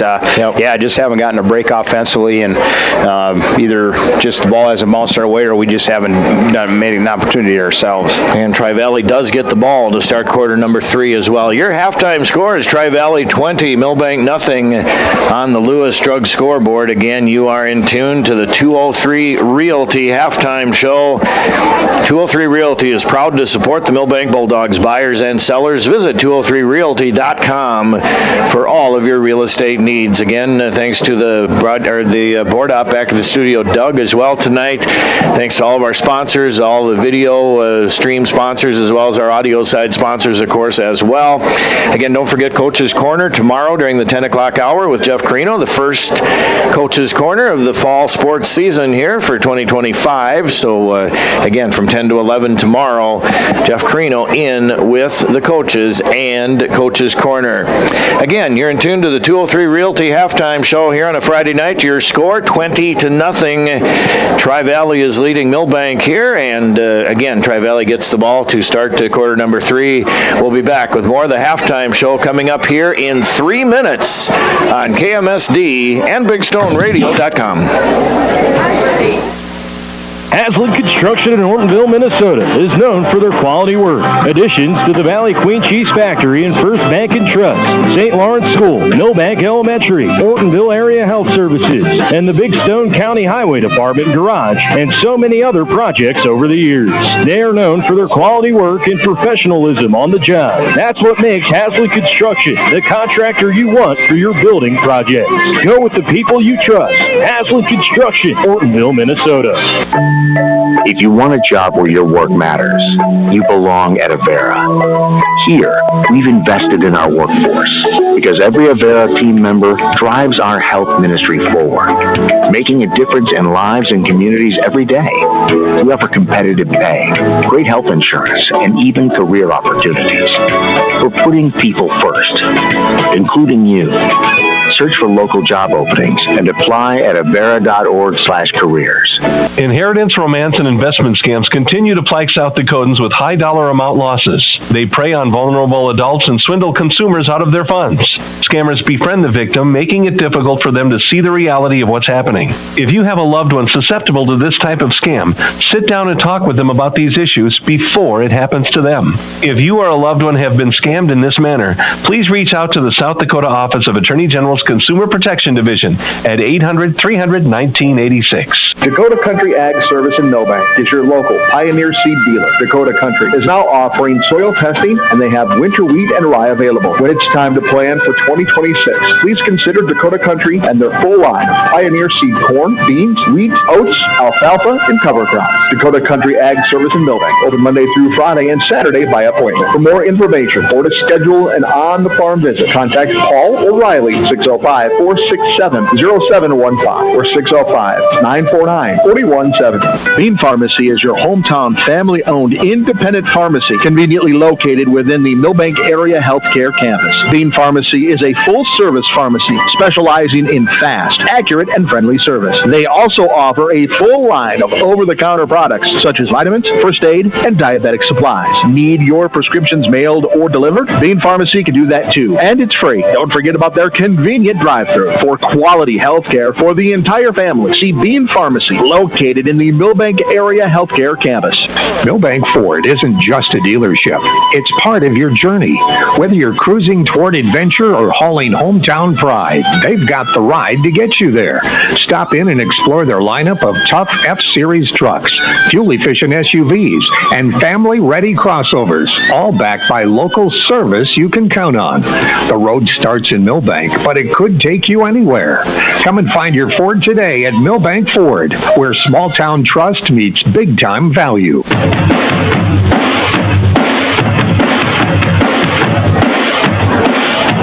And in this segment of the halftime show, let's tell you what's coming up now for the Milbank athletes. Let's start with the boys golf team. They will swing back into action on Tuesday, September 9th. They will golf here in Milbank. And then we'll turn the schedule over here. The girls tennis team, they will host Watertown on Tuesday, a 3 o'clock match. Cross country now is off until September 13th. They are actually at Augustana tonight, and then they will have the Milbank meet here on September 13th. Let's see, golf we already told you about, and tennis and cross country, and so volleyball, they will be in action at Wheaton on Monday, and then they'll be home against Great Plains Lutheran this coming Tuesday, the 9th. And, of course, this football team, they will travel to Groton next Friday night. Of course, we'll have that game for you here on KMSD and video and audio streaming at BigStoneRadio.com as well. Let's look at just a few of the scores here. Let's see.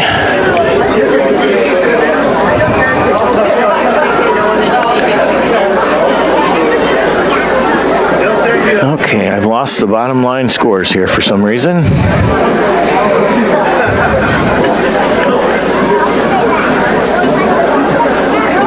So I tell you what we're going to do. We are going to take another break, and we'll be back with more Bulldog football coming up.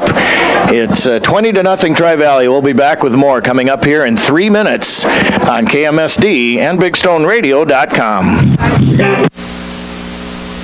Dreaming of a getaway? Escape to Schmidt's Landing on beautiful Big Stone Lake. Whether you're casting for walleyes, perch your bass, or just enjoying the stunning views, Schmidt's Landing has something for everyone. Relax in comfortable lakeside suites, or set up your camper or tent for a long weekend. How about spending this summer at your seasonal RV spot? There are also boat and pontoon rentals, plus a fully stocked C-store with bait and license. Discover a family adventure or a peaceful retreat at Schmidt's Landing. Visit schmidtslanding.com and like them on Facebook. Are you in need of collision repair? Look no further than Al's Body Shop. Their team of expert technicians has years of experience and are dedicated to getting your car or truck back on the road in no time. From minor dings to major body damage, they've got you covered. And with their state-of-the-art equipment, they can handle any make or model. Plus, they work with all insurance companies to make the process as easy as possible. Don't let an accident slow you down. Go see Al's Body Shop today. Al's Body Shop, Milbank. Quality collision repair you can trust. Bean Pharmacy is your hometown family-owned independent pharmacy conveniently located within the Milbank Area Healthcare Campus. Bean Pharmacy is a full-service pharmacy specializing in fast, accurate, and friendly service. They also offer a full line of over-the-counter products such as vitamins, first aid, and diabetic supplies. Need your prescriptions mailed or delivered? Bean Pharmacy can do that too, and it's free. Don't forget about their convenient drive-thru for quality healthcare for the entire family. See Bean Pharmacy, located in the Milbank Area Healthcare Campus. Here's where the good ideas come from. Street Graphics, Main Street, Milbank, working with local schools to provide ideas and solutions for fundraising. They can customize a design just for you. T-shirts, trophies, banners, buttons, contract printing, they do it all. They work in quantities from 1 to 5,000. Printing and promotions, they print on anything but paper. See them at streetgraphics.com. That's graphics with an EX. Main Street, Milbank, South Dakota, streetgraphics.com. At 203 Realty in Milbank, a huge part of their formula for success is their agent team. One of those agents is Brandon Perry. Brandon is a Wilmot native, Northern State grad, and has resided in Milbank for over 22 years. Brandon joined the real estate world after 25 years of service in the National Guard. Brandon's attention to detail, patience, commitment to his customers, and willingness to put in the extra hours is what sets him apart. Hi, this is Brandon Perry with 203 Realty. Contact us today by visiting 203-realty.com. At 203 Realty, your address is more than just a number. Border Lake Insurance in Milbank and Ortonville is your locally owned independent insurance agency. As an independent insurance agency, Terry Holquist and staff at Border Lake Insurance have access to multiple companies that offer home, farm, auto, commercial, life, and health products. Border Lake Insurance has 2 convenient locations. Stop by or call their Main Street office in Milbank, 605-432-5884, or in Ortonville, call 320-839-6145. Located in the Senbank building. Border Lake Insurance. Insurance agents you can count on.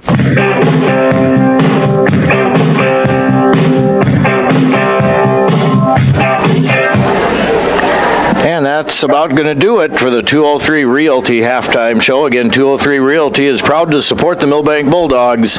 Buyers and sellers, visit 203realty.com for all of your real estate needs. All right, quarter number 3 is only a minute away. And again, bringing back in Coach Jeremy Tostenson. Again, Coach, we just, again, need to get a few things going offensively. Yeah, it's easy to sit up here and critique. Well, true, exactly. But, I think defensively, the only time we kind of been hurt is either when we brought in some run blitzes and they popped a couple, and then make sure that we've got that running back wheel route that they've hit on us. But defensively, otherwise, we've played pretty good when we just let guys go play, and especially Carter Glow, he's kind of been a one-man wrecking crew at times tonight. And offensively, we just got to get something positive. They're playing way off on Sam, maybe some quick out routes or a hitch route or something like that, and might open something, play action off of that, like the pump and go or whatever, but maybe some quick passes to Sam out there. And when we've been under center running the football where we can let our guys just get some movement has been positive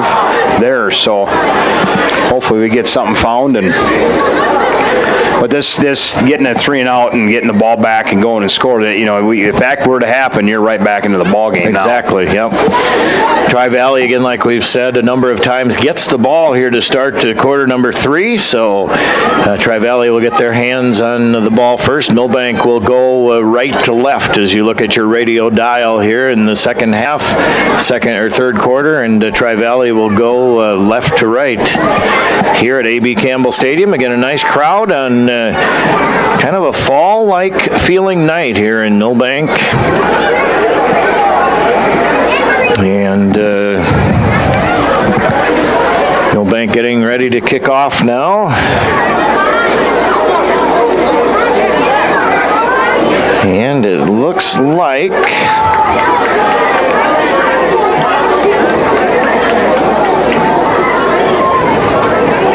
who is our kicker?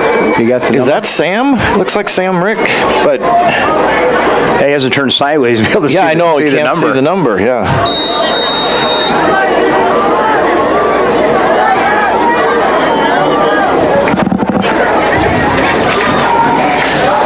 Okay, maybe it's number 1. Yeah, that may be Cargus. Cargus, yeah. Okay, there we go. It was fielded by Tri-Valley, and they are going to get it up to about the 42 or so. Mason Allen makes the tackle for Milbank. So that's where Tri-Valley will start now, first down and 10. And again, if you're Milbank, of course, you just want to keep digging in defensively here and trying to make something happen, maybe via the turnover or something else, perhaps.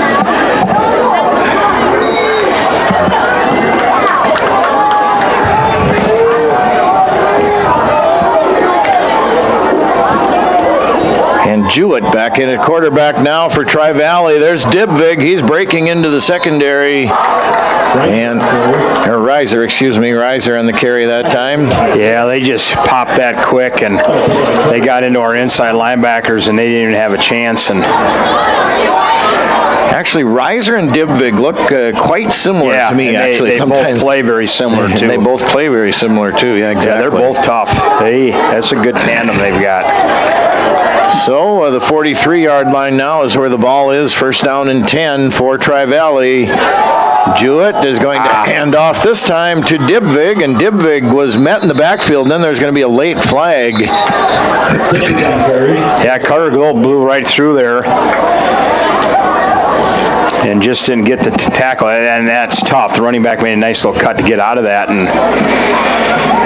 But there is laundry on the field, and it looks like it's against Tri-Valley in some shape or form here. That would have been a holding call, maybe. Holding, probably, or a block in the back.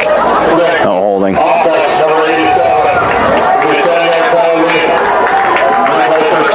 Because they've changed that rule too. Now, it used to be where if you get into the linebackers and they turn on you, you can hit those guys, or even a down lineman. But now a lot of that's changed. Normally it was blocking them back was in the open field. It can be at any time now. Yeah. So it goes to Tri-Valley's 47-yard line now, 1st and 20 for the Mustangs. Jewett under center now for the Mustangs, hands off, and not anything doing that time. Good job by the Bulldog defense. And Dibvig barely got the ball that time, and he was wrestled to the ground. Yeah, we did a pretty good job there. The outside linebackers crashed that pretty hard. And so 2nd down and 20. Ball is at Tri-Valley's own 47. Tri-Valley opening drive here of quarter number 3. 10:42 left here in your third quarter. 20-0 Tri-Valley. Trips out here to the near side for the Mustangs. One wide out to the far side. One running back in the backfield. And the handoff will go to him. And there's going to be a play. Just nice job by Carter Glow grabbing him there in the back. Slowed him up for other guys to get there. Yeah, Carter's been in the backfield on every single play here. Yes, except for that very first one, but the last 3 he's been. So 3rd and about exactly 20 yet for the Mustangs. So again, if hopefully Milbank can dig in here and hold the Mustangs, that would be huge. Yeah, we'll see that middle screen again, or that running back wheel route. 3rd down and 20, 9:54 left here in the third quarter. Jewett fades to fire, back. He's got time. He throws it toward the center of the field. That is caught, but not nearly enough for the first down. About back to the original line of scrimmage. And that is hauled in that time by number 2, Owen Effling on the reception.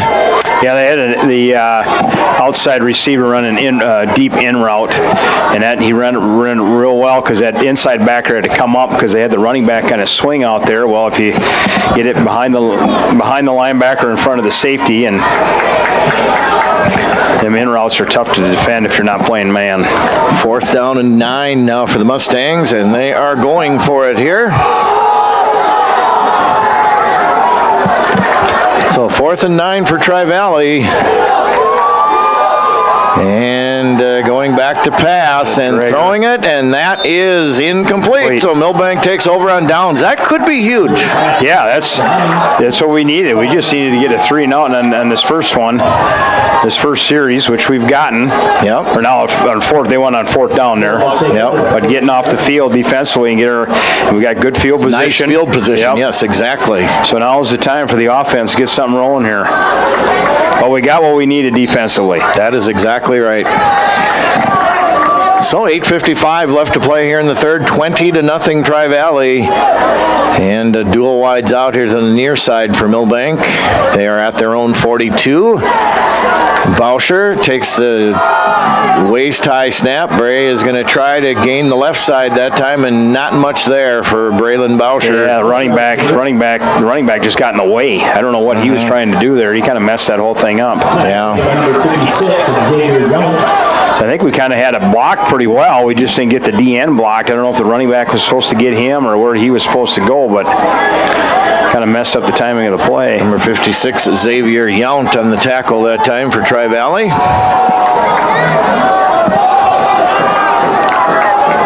So 2nd down and 10 now for Milbank. They are still at the 42-yard line. Snap was a little bit low. Here's the pitch, or a handoff, and that's going to be a flag. Engebretson on the carry that time, but there's a flag, so it might be holding, or well, we'll wait and see. I think we're going to get holding, but I don't know if that's that wing's call.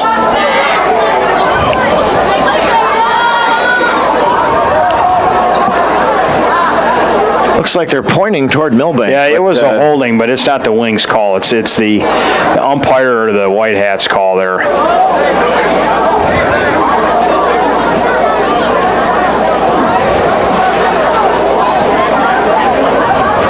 As a coach, that would frustrate.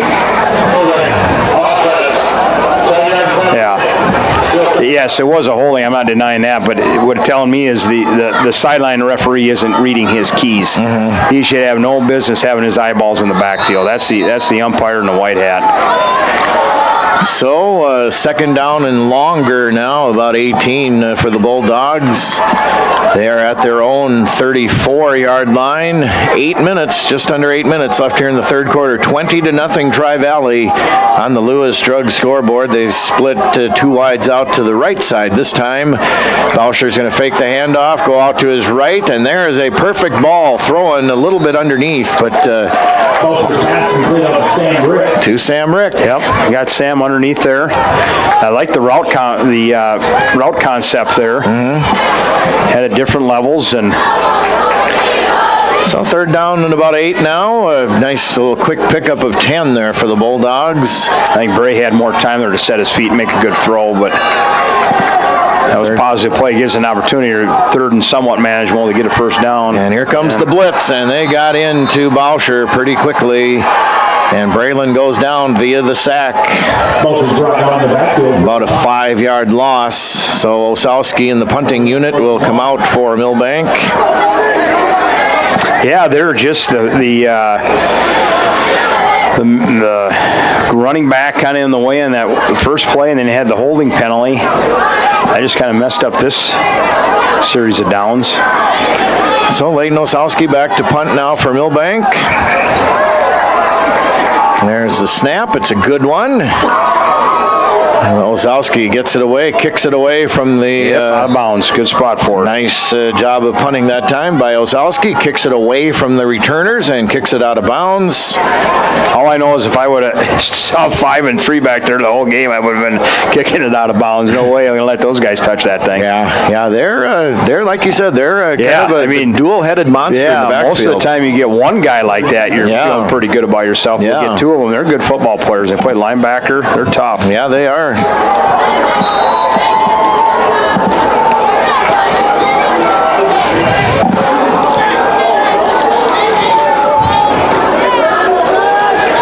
Jewett in at quarterback now for the Mustangs. Gonna hand off, and there again is nothing doing. Boy, that's Carter Glow blew that I was thing gonna say, up. let me guess, Carter Glow again. And nobody blocked Micah. He was right there too. But yeah, Carter, he's playing a heck of a football game. Yes, he is. That's got to be at least 4 or 3, at least 3, if not 4 tackles for a loss for him. Shoot, you get one of them a game, you're feeling pretty good about yourself. Yeah, right, exactly. 3 or 4. Yeah.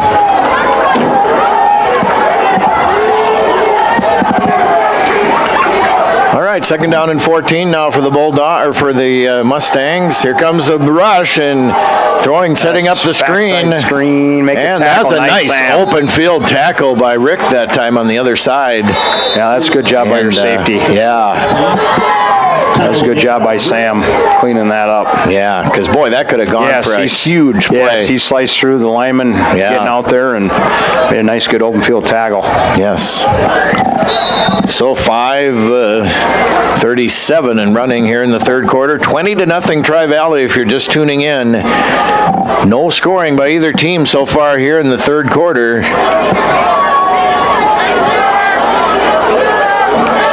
Yeah, got to get one more play here. Get off the field. 3rd and 7 now for the Mustangs. They hand it off to Dibvick. String it out. String it out. Make the tackle, and they do. And escorted out of bounds by Sam Rick is Dibvick that time. Yeah, that was a good job. You know, Keaton, Ryan coming up there trying to be physical, but he held him up enough for the safety and everybody to get out there and make that tackle. Sire, I think, was one of them in there as well for the Bulldogs. No, defense keeping us in the game so far. Now offensively, we're at a point in time we got to go get some. Got to get something. 5:12 left here in the third quarter. Oh, now they're going to, I thought they were going to fake the punt. Looked like they were. It's going to just roll harmlessly. Well, Rick picks it up, and he's going to make 5 or 6 yards out of that, and he's going to pay the price because he gets thrown down out of bounds. And I hate to say it, but that's why you don't do that, because you got 5 guys trying to tackle you, and And he's still kind of laying on the ground, isn't he? In the out of bounds area. Because a lot of times your teammates are not blocking anybody. They just think it's a dead ball and the play's over and you don't even have any help. Injury timeout now for the Bulldogs here, so.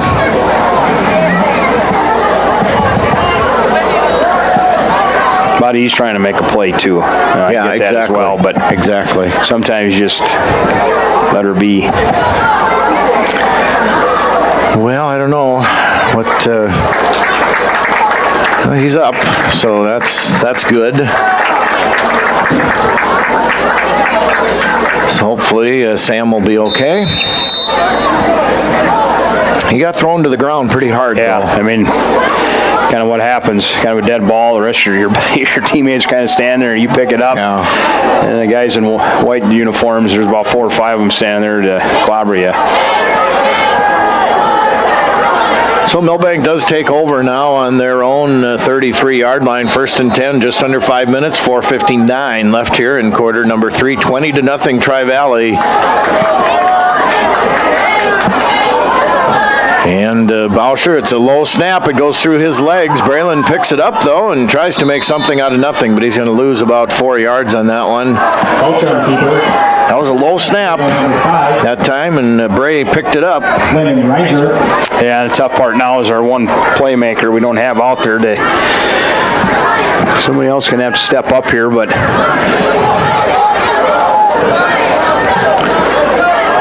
So Bauscher again in the shotgun now for Milbank here. Going to turn and hand it off. And that was Kargas, I believe, that time on the carry. Yeah, and he's ran his carries tonight. He's run pretty well. Yeah. He's looks like to me on kind of a small sample size, but he looks like a very hard runner. I mean, he hits that hole and he kind of goes downhill. I mean, he's got a little wiggle to him. Yeah. Kind of cut across the grain, and either you got to be a big old load or you got to have a little shifty hip. And 3rd down and 10 now for Milbank. Bauscher, waist-high snap. Here's a throw out to Ryan Keaton, a jump ball, and Ryan trying to use his basketball skills out there, and he went for the jump ball, and now Ryan is kind of slow to get up. I didn't see, did he land kind of awkwardly? I didn't see what happened. Well, yeah, I thought he was going to go up and catch it, but I don't know. He's a little bit underthrown. Yeah. So Milbank will have to punt here on 4th and 10. 3:50 left here in the 3rd quarter. Again, 20-0 Tri-Valley is in front here.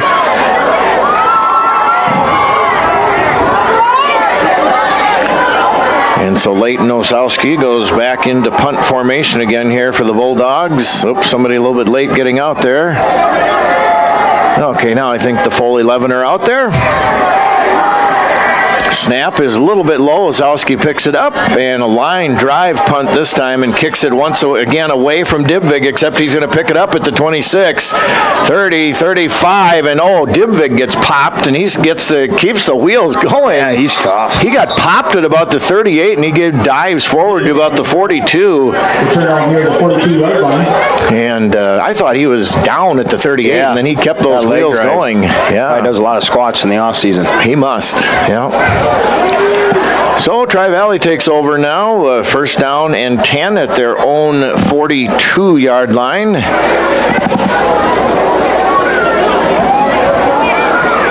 And Jewett, it looks like, is still out there at quarterback for the Mustangs. A late arriver on the scene here for Tri-Valley coming in.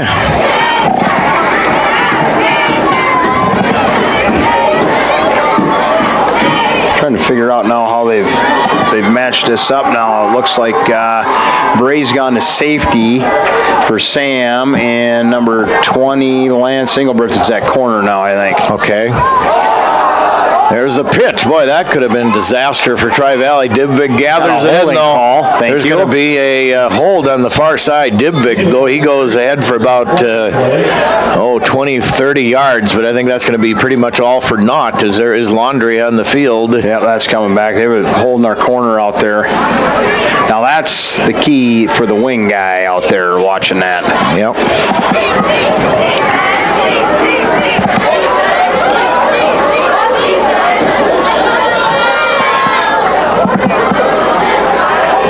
So Tri-Valley will be Offense, number 10.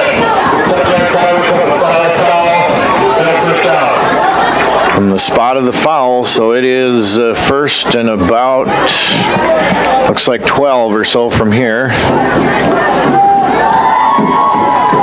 That erases about a 25, 30-yard run that time by Dibvig.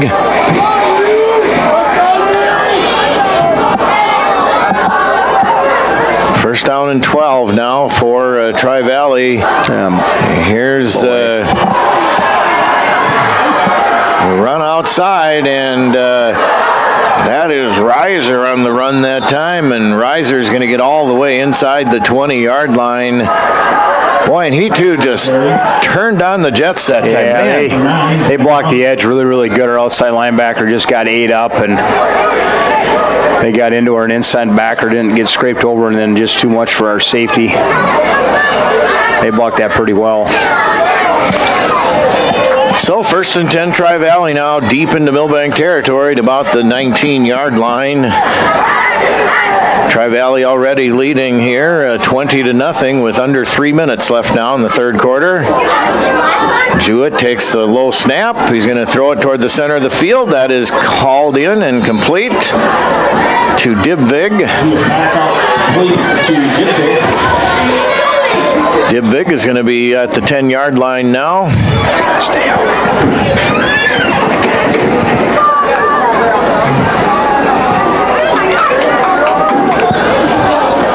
So second down and 2 now from the 10-yard line in Milbank territory. Tri-Valley knocking on the door here. Yeah, we're kind of on our heels now, losing Sam, and it's almost kind of like we're running out of gas a little bit. But guys got to step up. Carter's got to make a play. And there's a handoff to Dibvig. Dibvig wants the end zone. He gets in from 10 yards out. So with 2:07 left here in the third, 10-yard Dibvig run for a touchdown. Yeah, they got some big fellows up front leaning on us, and 26-0 Tri-Valley. Now looks like they're going to go for 2 here probably. Our inside backers just really haven't gotten a lot out of our inside linebackers tonight, being able to get off of blocks and make some plays and run it. And that was a real good cut. So Tri-Valley is going to go for the 2-point conversion now.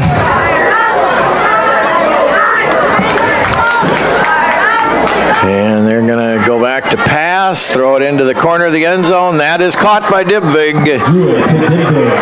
So it is now 28-0 Tri-Valley, and we will take a break. We'll be back with more high school football coming up in 30 seconds on KMSD and BigStoneRadio.com. No matter how you use the internet, ITC has the perfect plan for you. Maybe you're an explorer, browsing social media and checking email. Need to step it up a notch? You might be a multitasker, seeking gaming, streaming, and remote work capabilities. For the maximizers, those who want the very best upload and download speeds with ultra-fast streaming, get 1 gig and beyond. Wherever you are, find a plan that's fiber fast and reliable. Learn more at itc-web.com.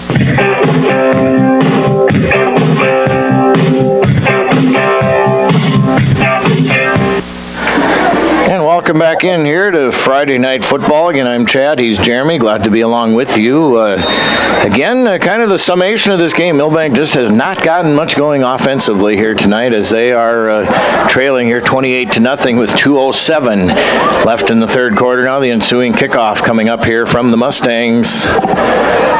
And in case you're just tuning in, Sam Rick did leave with an injury, and I don't believe he's back in there. No, I think they've shut him down, but now the rest of the guys, we just can't have. I mean, this. And the you just got to keep playing football. Exactly. You're going to get bumps and bruises. That's the name of the game. You just got to keep battling. There's the kickoff. That is fielded by Ryan Keaton at the 20. He tries to come to the left edge, and he's going to be thrown down to the turf. Ryan Keaton. And that is going to be a tackle made out there by Tri-Valley. So Ryan Keaton gets it about to the 21-yard line. So that's where Milbank will start now. First down and 10. 2 minutes exactly left here in the third quarter. Again, 28-0. Tri-Valley is leading here on the Lewis Drug scoreboard. As Bauscher is going to stand again in the shotgun here for Milbank. Chest high snap. They're trying to get it out here again to Ryan Keaton, and that is going to be picked off. That is picked off by Hemi, number 9 for the Mustangs. And so Tri-Valley right back in business. Excuse me. Go ahead. No, I'm sorry. No, the corner played that really, really well. He played that perfect cover 3 technique, and again, it kind of turned out to be like a jump ball, kind of. Yeah. What happened. We're going to try and run a fade. You got to get that corner you got to press his inside shoulder to get him turned enough. Right. And then fade it to the sideline, and it's just got to be a perfect ball to get that. But didn't get the corner to really bite on anything. Like you say, just a jump ball, and he was in good position. Now, I'm not much of a bettor or a predictor, but I'm going to predict that Tri-Valley is probably going to try to take the air out of the ball here just a little bit, probably to keep that running game going, I would assume. Yeah, they'll keep hammering with them 2 guys. No? Well, maybe not. A screenplay. And that is caught by the Mustangs. Hey, well. Nice job by defense, though, that time. Yep, defensively played that well. Carter Glow again. And that is Owen Effling that hauled that one in for Tri-Valley.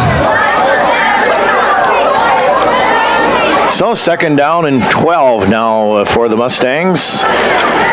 A minute and a half left here in the third quarter. Again, Tri-Valley leading 28-0 on the Lewis Drug scoreboard.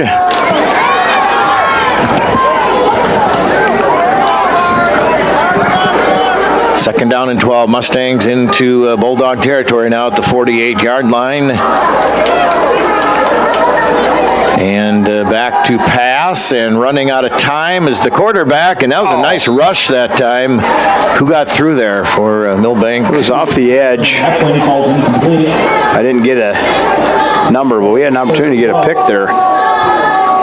Like you say, I'm surprised. The screenplay, I guess, doesn't really surprise me, but yeah, throwing the ball here again, just figured they would just start running the football and so the gas pedal down. Minute 1, and the clock stops, of course, on the incomplete pass. Minute 1 left here in the third quarter. Third and 12 now for Tri-Valley. Again, 28-0. It's the Mustangs in front here. That's the other thing, because you think if we pass, you're stopping the clock. You'd think Tri-Valley want that baby to keep running. Well, they're passing again. Yeah. And again, it's incomplete.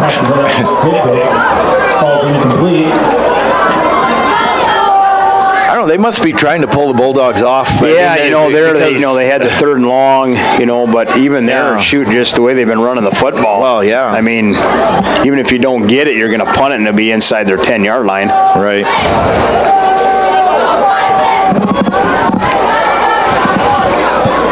But you've kept the clock running.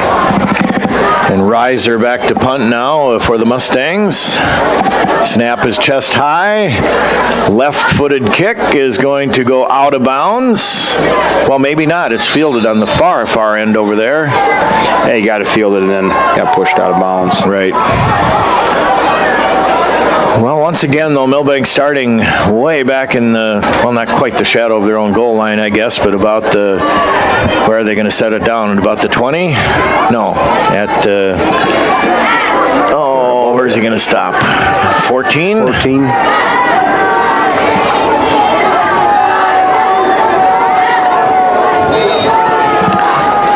So first down and 10 now Milbank, 49 seconds left here in the third quarter, 28-0 Tri-Valley. And Bauscher now is going to hand off, and there's get a couple blocks. Trying to get out to the edge and getting up to about the 15-16 yard line. Engebretson on the carry. With Engebretson. And number 5, Landon Reiser on the tackle. Yeah, the wide receivers either got to have a runoff to get them DBs out of the way, or you better be running hard to get a block. We just didn't get out there and run hard enough to get good blocks. Second down and 8 now for Milbank with 20 seconds and kicking here in the third quarter left. Too much jogging. Bauscher is going to hand off, and that's a run up to about the 16-17. Yeah, Engebretson on the carry. Yep, we've gotten some movie. Lance has run the ball hard here in back-to-back plays. And that will end the third quarter. 3 quarters complete. Tri-Valley 28, Milbank nothing. Back with more high school football on a Friday night in 1 minute on KMSD and BigStoneRadio.com. Quitting tobacco doesn't just add more years to your life. It can add more good years. Quitting could mean more good years chasing your grandkids around the backyard, rather than years of catching your breath in the background. Quitting could mean more good years traveling our breathtaking world, rather than getting saddled with health problems like lung disease. Quitting means playing an active part in your life, rather than just letting it pass you by. Don't miss out on life's big moments. Get your life on track and live more good years. Call 1-866-SD-QUITS to get started. Paid for by the South Dakota Department of Health and the Milbank Tobacco Coalition. Ortonville Area Health Services offers professional driving assessments to help you or your loved one stay safe and confident behind the wheel. Whether you're recovering from an injury, adjusting to new medications, or noticing age-related changes in vision or mobility, this evaluation can help. Each assessment is conducted by Wayne Dardis, a licensed occupational therapist and driver rehabilitation professional, and includes cognitive screening, vision screening, and physical assessment. To schedule your driving assessment, call OAHS 320-839-6157.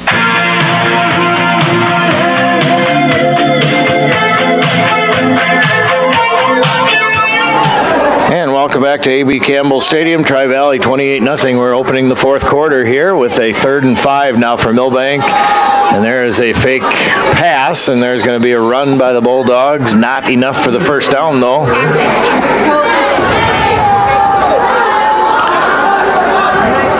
Yeah, the first and second down were some hard runs. You're at least in the third and manageable to get the first down. Chose to run it there, just come up a little bit short. And so I'll bring up another 4th down here for Milbank as Osowski will go back into punt formation for Milbank. Reiser and Dibvig again, the two-headed running back and returning monsters for Tri-Valley will go back, and Osowski once again wisely kicks it out of bounds. Yeah, he's done a pretty good job of that now. Yeah. They're excited to do that. But offensively now, without having Sam, it just makes things tough because he's your one playmaker. And yeah.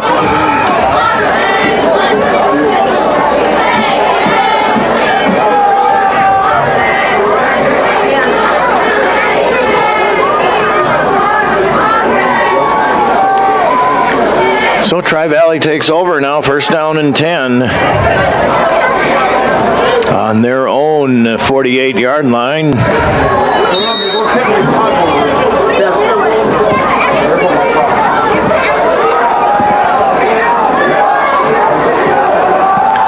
There we go. And there's a nice stop on Dibvig. I think that was Bennett Hunt. Bennett Hunt, yeah. the Ents have played pretty well on inside plays. They've gotten the edge on us a few times. We've kind of gotten sucked inside and not set the edge very well, and then they get in our inside linebackers and with their speed, I mean that's just the inside backers are just a little slow. That's just enough for them running backs to get going. 2nd down and 13 now for Tri-Valley. Jewett back to pass, looking, is going to be rushed, and he's just going to throw it away, throw it out of bounds. Nice coverage in the secondary and nice pressure up front. Yeah, we brought some inside pressure, the inside backers, and played man in the back end. And 3rd and 13. So 3rd and 13 now. 10:27 left in the game. You're listening to Classic Hits 95.1 KMSD FM, 1510 AM KMSD, Milbank, South Dakota, and streaming audio and video, www.bigstoneradio.com. 3rd down and 13 now for the Mustangs. They are at their own 45-yard line. Jewett back in the shotgun now with running backs on either side of him. Waist high snap, back to pass, and that's going to be way overshot that time. Yeah, the adjustment that you see here now is the outside backer. We would have called that a Vegas route. If the playing defensive end, if a back crosses your face, you got to turn and run with them. And Ben did a pretty good job there picking up. I figured that wheel route was going to be ran there, and wish they did, but Ben played that pretty well. So Tri-Valley will punt now. Reiser back to punt. Stands at his own 34-yard line. Snap is a good one. Left-footed kick. And that's going to be fielded in the air at the 25-yard line by Milbank. They're trying to get off to the left side, and we'll get to about the 30. I knew Coach Pauly was going to have an adjustment to that running back wheel route. That's about where they're going to put the pigskin down, about the 33-yard line, it looks like. So 1st down and 10, Milbank now at their own 33-yard line. 10-11 left in the contest. Tri-Valley is leading here, 28-0. As Bauscher now again in the shotgun for Milbank. Braylon back to pass, running out of time. He's going to be sacked at about the 26. Has a loss of about 7. I think they're trying to run a bubble out here. A little bit different concept of running the route, but that ball's got to come out immediately because the slot receiver is wide open.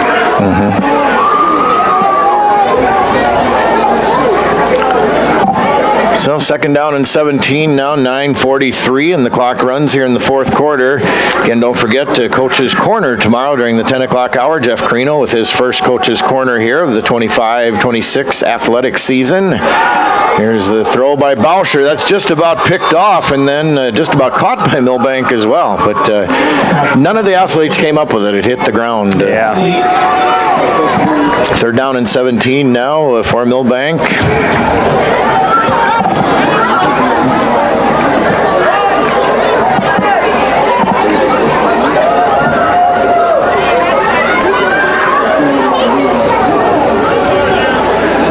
Third and 17, 9:28 left here in the game. Again, 28-0 Tri-Valley here on the Lewis Drug scoreboard. And Bauscher claps his hands. He's going to try to run up the right side of the field. He dives ahead, gains just about the 30-yard line, not quite. 29 is where he is going to be thrown down. So 4th down and another punt here for the Bulldogs with Leighton Ozowski. Yeah, just a design quarterback draw there. We ran that a couple different times. Tri-Valley's done a pretty good job. Their inside backers don't really bite, drop very hard. And we'll see if Leighton kicks it away from the receivers again. Snap is a good one, and he is going to do that once again, and that's a little bit shorter punt this time, but it's going to go out of bounds at, we'll see where they mark it. It's going to be in Milbank territory at about the 48-yard line, so with 8:44 left in the game, it's 28-0 Tri-Valley here on Friday Night Football. Again, we'll be in Groton next Friday night. Milbank against the Groton Area Tigers. We'll have it for you. I think Groton was beating Winter 22-14, Coach Schooler said at halftime. Okay, well, we're running the bottom line here on our video stream, and we'll see if we can catch that or not. Which would be really surprising, to be honest with you, because Winter's been... Winter's just... They've been on a roll for quite a while. Yeah. And here is a little screen pass out here to the near side. And that is going to be putting his head down with a head of steam that time is Dibvig.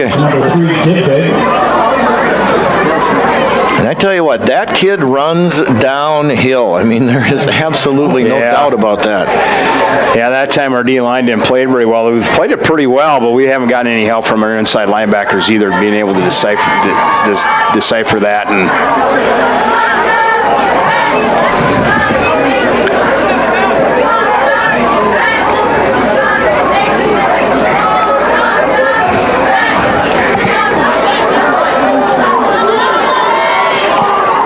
so first down and 10 now with 8:10 left here in the contest. Jewett back to pass. Here comes Milbank on the rush. And there's going to be just about an interception by Ryan Keaton, and he just couldn't hang on to it. What kind of happened is he kind of lost his footing, and he had the interception right basically almost in his hand, but in the meantime he lost his footing and lost the ball as well. So second down and 10 now for Tri-Valley. Now running over to the sideline for Tri-Valley is number 2, Owen Effling, and he was limping. I don't know if he had a cramp or what, so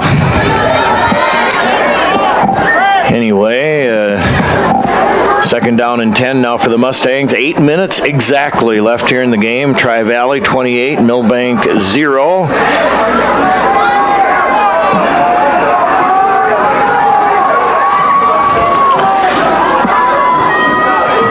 And here's the handoff to Reiser. Reiser wants the right side. Reiser's not going to get very far that time. He's going to get about 3 yards. Bennett did a little better job that time setting that edge.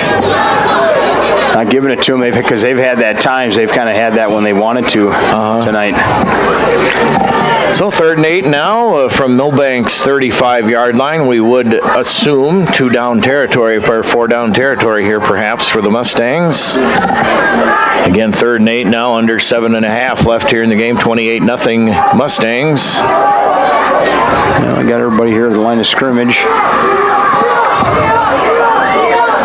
There's Jewett hangs on to it. He's going to get it outside, and he's going to be short of the first down, it looks like, from here.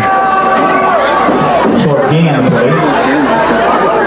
So 4th now, and like I said, I'm guessing they're in 4 down territory. Yeah, I would sure think they'll. 34-yard line is where the ball is sitting with 7:11 left in the game. 4th and 7 for the Mustangs, so we'll see if the Bulldogs can turn them over here on downs.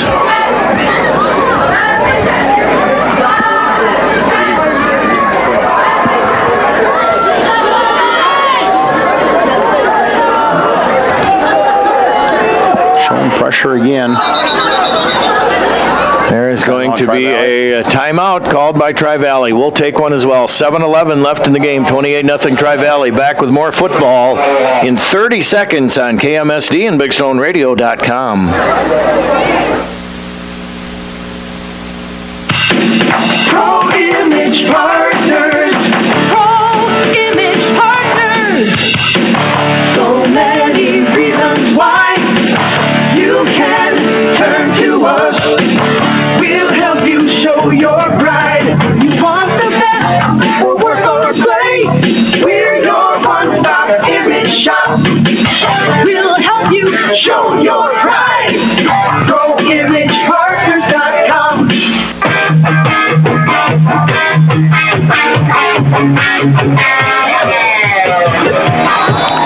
And welcome welcome back to A.B. Campbell Stadium. Talking about something we're talking just about here. This is a final score now, Jeremy. Winner does beat Groton Area 36-22 tonight. Oh, they turned it on in the second half then because they were down 22-14 at half. Okay, well, the winner 36-22 over Groton Area here tonight. And again, we go to Groton Area next Friday night. We'll have the game for you here on KMSD. And I would bet that would have been a West River old school at halftime attitude adjustment by the coaches to their players is what I'm going to bet that was. Yeah, you're probably spot on. 4th and 7 now for the Mustangs. Throw a little bubble screen out here to the left, and oh boy, depending on where forward progress, that might be a turnover on downs. It looks like by about a half a yard. So, Milbank is going to get the ball. That was a nice open field tackle. Who was that, by Ryan Keaton that time out here on the edge? Yeah, him or Mason Allen, I think, at safety is one or the other, yeah. That was a nice one-on-one tackle that time. And so Milbank takes over on downs, 1st down and 10. They're here at the right hash mark now, the near side of the field as we are looking at it.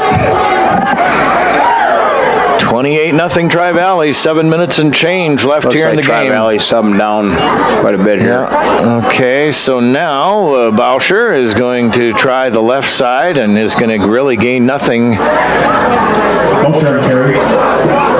No gain on the play. Go ahead. I was just going to say that was more so Tri-Valley. They were just screaming on the field, running all over, and kind of made a play just because they were all disorganized and we didn't know who to block. Kind of almost an excuse me sort of play or whatever there by the Mustangs. Anyway, they got the job done. 2nd down and 10 now for the Bulldogs with 6.5 left in the game. Boucher is going to hand off. And that is going to be Bennett Hunt, I believe, on the carry that time. And Bennett gets, 5-6 yards probably. Cuts that, makes it 3rd and much more manageable now. 3rd and about 5 for the Bulldogs. At their own 34-yard line. The clock is the enemy, of course, right now, though 28-0. Milbank trails here with 6 minutes exactly left in the game. We'll have a post-game show. We'll wrap this thing up, and then we will... there's the blitz, and there's just about an interception, and then a catch out here by Esteban Abrego. That was just about a pick six by... just over the top of his Could have been a fingertips, pick six, and then Abrego says thank you very much as they tip the ball right to him. And that's going to be 4th and short now for Milbank. And decision time here for Coach Thompson. That looks like Milbank's going to go for it here on 4th and 1. And Boucher now in the shotgun for the Bulldogs. Whoa, and that's going to be a stoppage of play there. There's going to be a flag, and that's everybody was moving except, and the ball kind of came out a little bit late that time too, so.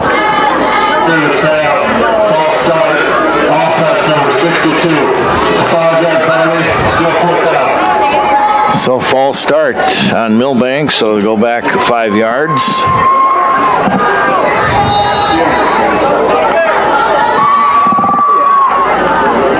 So 5:12, the clock runs now here in the 4th quarter, 28-0 Tri-Valley here. Milbank 4th and 6, and they are going for it here.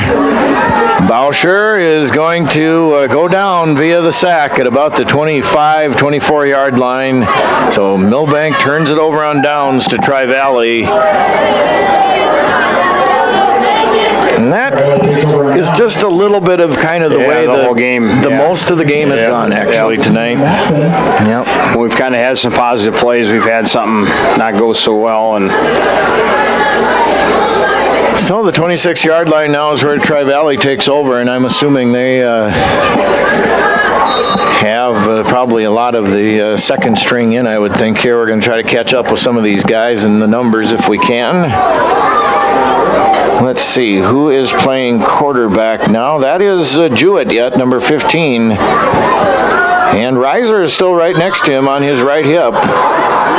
As Jewett now back to pass, looking. They're going to air it out in the corner, and That was just about picked off, but then just about caught over there by Tri-Valley as well.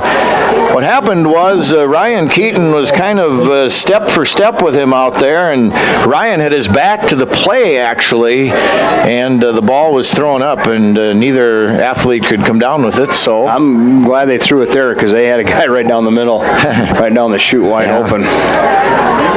Yeah. So second down and 10 now. Clock stops, of course, on the incomplete pass. 4:54 left in the game. Again, 28-0. Tri-Valley is leading here over the Bulldogs. Which still surprised me that they've thrown the ball. And they've gotten up here 28-0 as much as they have.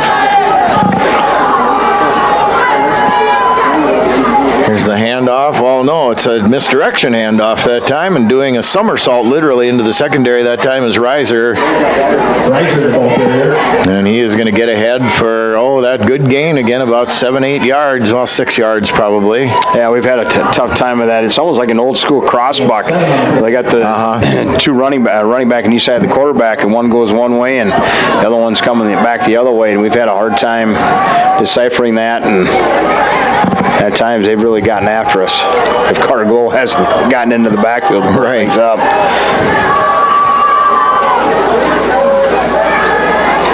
Jewett takes the shotgun snap. There's a pass in the center of the field to Dibvig, and Dibvig is going to be upended before he gets into the end zone. Yeah, Tri-Valley here, they've done a pretty good job because we've been blitzing inside linebackers pretty hard here, and that was just a shallow in route. Drake coming across the field, and when your inside backers are rushing, you got that whole middle of the field to throw the football. And there you got somebody down here for Tri-Valley.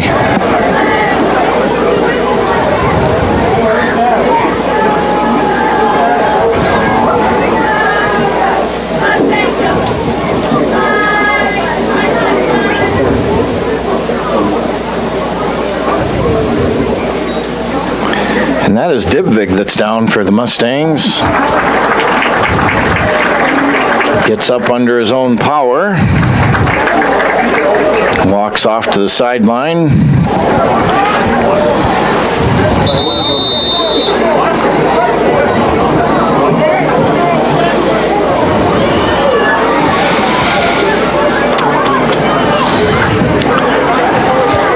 So Tri-Valley is going to try to go in for another score here. They're leading 28-0.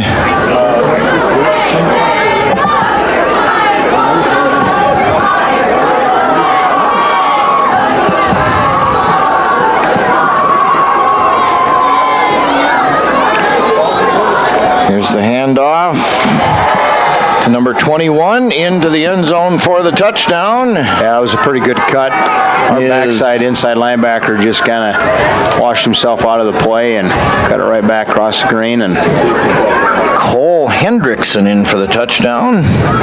Cole Hendrickson in for the Tri-Valley touchdown. So now it is 34-0 Tri-Valley.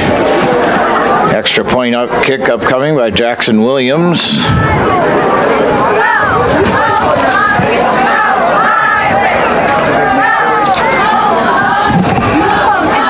Snap down, spot up, kick is... it's short, I think. Is short. So no good. So 34-0 Tri-Valley. We'll be back with more football in 30 seconds on KMSD and BigStoneRadio.com.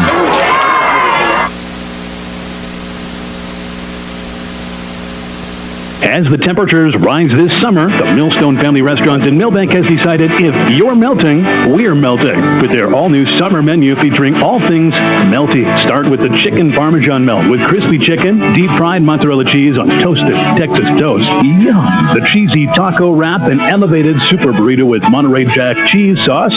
So cheesy. The super quesadilla, a classic cranked up a notch, and the cheeseburger salad just may be your new favorite. If you're melting, we're melting. At the Millstone Family Restaurant, East Highway 12, Milbank.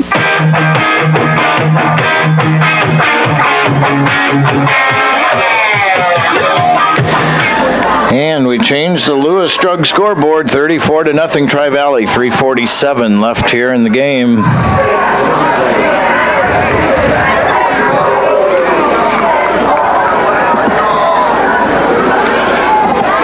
And so Tri-Valley will kick off here.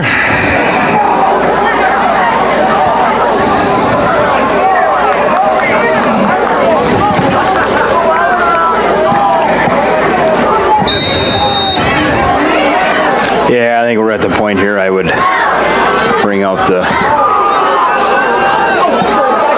line drive kick, caught at the right 20.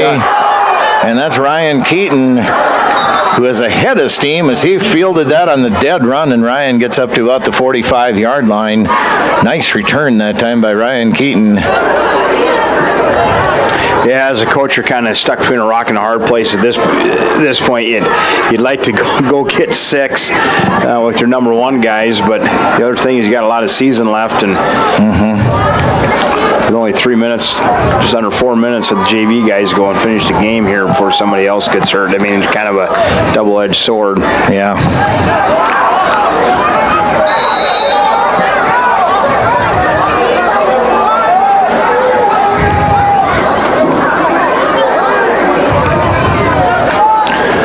And here's, well, it was kind of a fake handoff that time, and Bauscher kept it himself. Yeah, and that's the other thing. We just have not had very good meshes. I don't know if it's the running back not knowing where he's supposed to go or what's going on, but the meshes have been not very good. So a loss of 1, 2nd and 11 now with 3:20 left here in the game. 34-0. Tri-Valley is leading Milbank here on the Lewis Drug scoreboard. As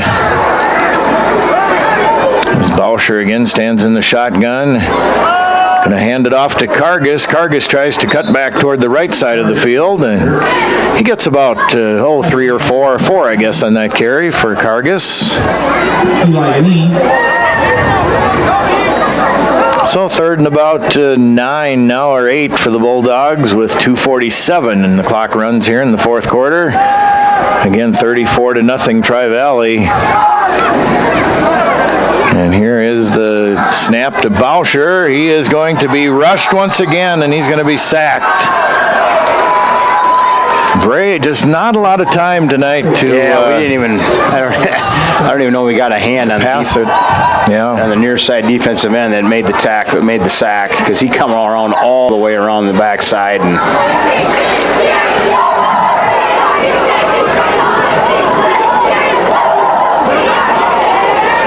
Yeah, it's just been offensive, been a rough one tonight. Just haven't gotten. Yep, 2 minutes left now and 5 seconds here in the game. Of course, we'll have the post-game show and we'll wrap this thing up. Don't forget, like we said, Coach's Corner tomorrow morning during the 10 o'clock hour. You'll have Coach Thompson and others on the show, of course.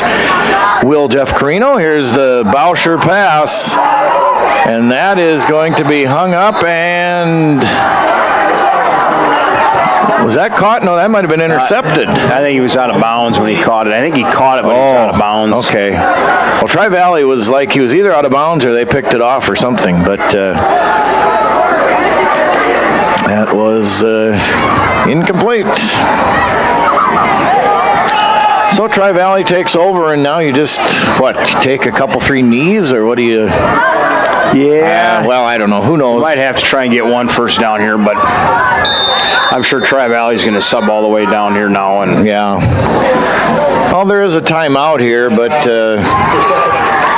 I think we're just going to keep it right here, and we'll tell you some scores here. Castlewood defeated Wolsey-Wessington tonight, 36-0. Viborg Hurley in the 4th quarter is leading Gayville-Vollen 54-14.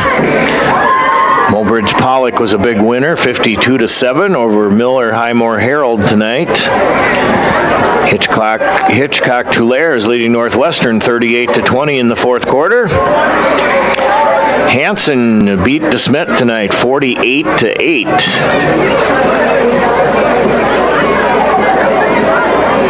And again, like we said, don't forget Coach's Corner tomorrow during the 10 o'clock hour. Jeff Carino will be in with that show for the start of the season again here.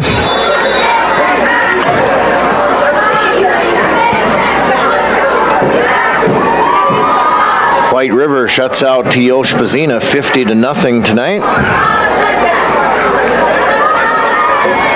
All right, right, back to live action here at A.B. Campbell Stadium as Tri-Valley now is first and 10. And there's another run. They make a good gain again. You know, it seems like just about all those running backs look about the same size and about the same weight to me. Yeah. They all look about, and that's number 21. That's Cole Hendrickson. Cole has a touchdown here tonight, but he made a pretty good run that time for Tri-Valley for a number of yards.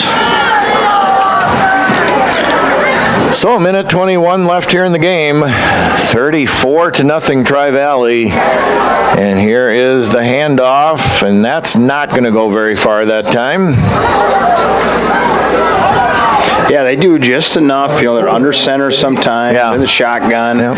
They always got a back going in the opposite direction. It's a lot of window dressing and a lot of movement. A lot of movement. You got to be pretty disciplined, key in your reads, and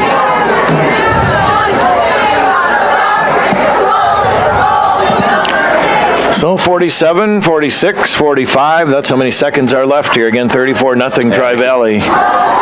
Kneel on it now if they wanted to. Yeah. Doesn't look like they probably will, though. No, they're going to hand off. And that is Hendrickson, who probably wished he didn't get the ball that time. That was a monster tackle there by a couple of the Bulldogs. Yeah, I think we've subbed down now, too. Let's see, 22. Was that Mason Allen or was that 23? Liam Street. I didn't quite catch that number that time, but anyway, that should be the final play of the game. And it is 3-2-1. Your score is final. Tri-Valley wins here tonight, 34-0. We're going to be back to wrap this thing up, and we'll be back in 2 minutes on KMSD and BigStoneRadio.com.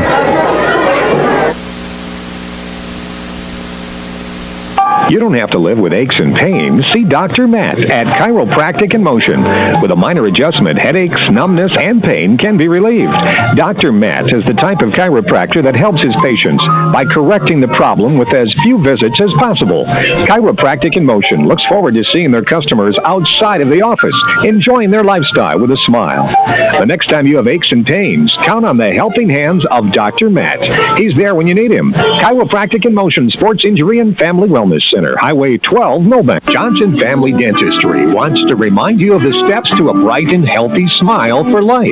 Remember to brush your teeth 3 times each day. Use mouthwash after brushing. And floss your teeth each day. Visit Johnson Family Dentistry twice a year for regular cleaning and checkups. And be sure and change your toothbrush every 3 months. Dr. Johnson and Dr. Holmquist are now accepting new patients. Call Johnson Family Dentistry in Milbank. More information at milbankdentist.com. What's your big picture? To actually have savings in my savings. To pay at the pump. To make life easier. To spend less. Wait, to make more. If making the most of your time and money is in your big picture, First Bank and Trust has you covered with award-winning customer service and local experts. To keep having fun. Oh, to keep up with her. Find out how First Bank and Trust helps you bank easier at bankeasy.com. Member FDIC. Lewis Family Drug is your one-stop location. In addition to quality prescription and non-prescription drugs with free delivery, Lewis has a huge selection of everyday basics and name brands and specialty items, always at affordable prices. They carry seasonal items, fabrics, crafts, and groceries. Shopping at your local Lewis Drug is more simple and more rewarding than ever. Download the Lewis mobile app to add on-the-go convenience to your errands. Lewis Family Drug. Everyday savings close to home.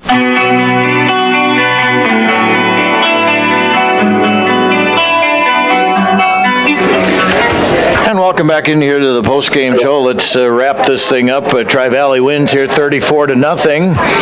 6:19 left in the first quarter. Brody Dibvig, an 18-yard touchdown reception, extra point kick block. 6-0 Tri-Valley at that point. Then we go to the second quarter with 8:01 left in it. A 35-yard touchdown run by Landon Reiser. 2-point conversion good. 14-0 Tri-Valley at that point. 3:09 left in the second quarter. Jewett, a 2-yard touchdown, and the quarterback keeper extra extra point kick, no good. 20-0 Tri-Valley, and that's the way it would be at halftime. 2:07 left in the third. A 10-yard Dibvig touchdown run by Brody Dibvig. 2-point conversion, good. 28-0 Tri-Valley. And then in the fourth quarter, the final score for Tri-Valley in the score of the game, 3:47. Cole Hendrickson, a 2-yard touchdown run, extra point kick, no good. 34-0 Tri-Valley. That's where we ended, Coach. And again, a little bit not enough offense tonight for Milbank, and a little bit too much quickness and opportunistic play tonight by Tri-Valley. Yeah, just unfortunately offensively just didn't get anything consistently going, and the defense kept us in the game as long as they could, and Tri-Valley, they've got two really good running backs, and found a couple of weak spots early with a couple of plays, and that was kind of the difference of the game there. We just as the game progressed, you could see us just getting wore out, especially when Sam went down and kind of the offensively to have our main weapon lose him, and then we just kind of the wind really went out of our sails as the game progressed here. But stat-wise here, it ended up being Tri-Valley had 64 total plays for 345 yards. A lot of that came on the ground for them for 190. They had 165 through the air. For us, we had 48 offensive plays, 61 total offensive yards, 52 through the air. Ended up being only 9 on the ground. I don't think the first down, they got Tri-Valley with 27, us with 18. I don't think that's correct. Turnover-wise, Tri-Valley had 4 turnovers. We only had 3. Won that battle, but just not enough. Penalty-wise, Tri-Valley had 5 penalties. We had 5 penalties. Yardage on the penalties, Tri-Valley was 47.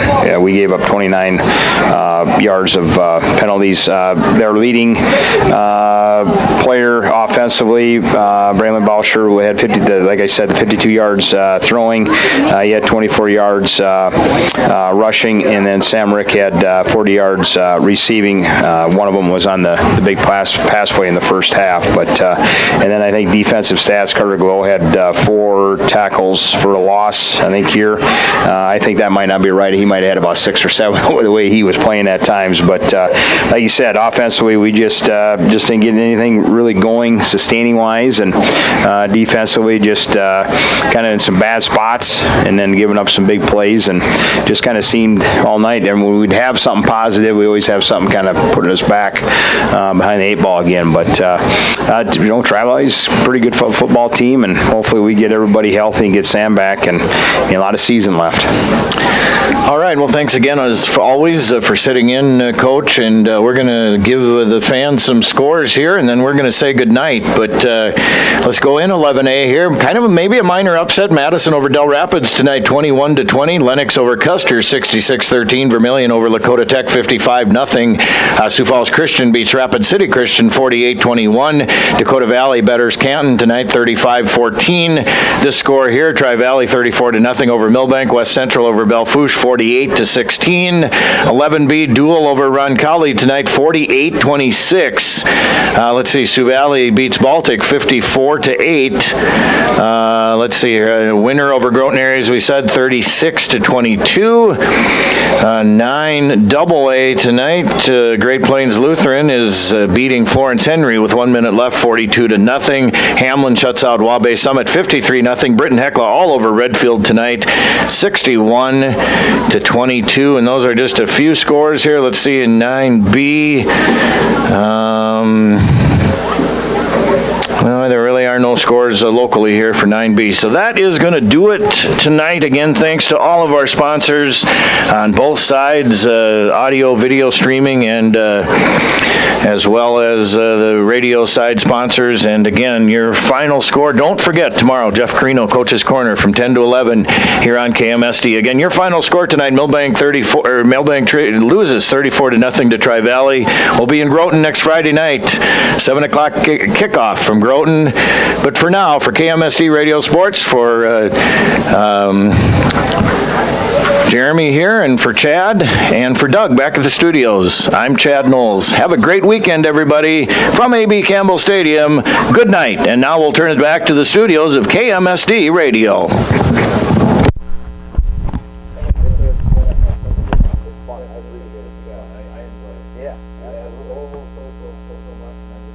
I had to get a little bit of full. I was struggling early. You kind of got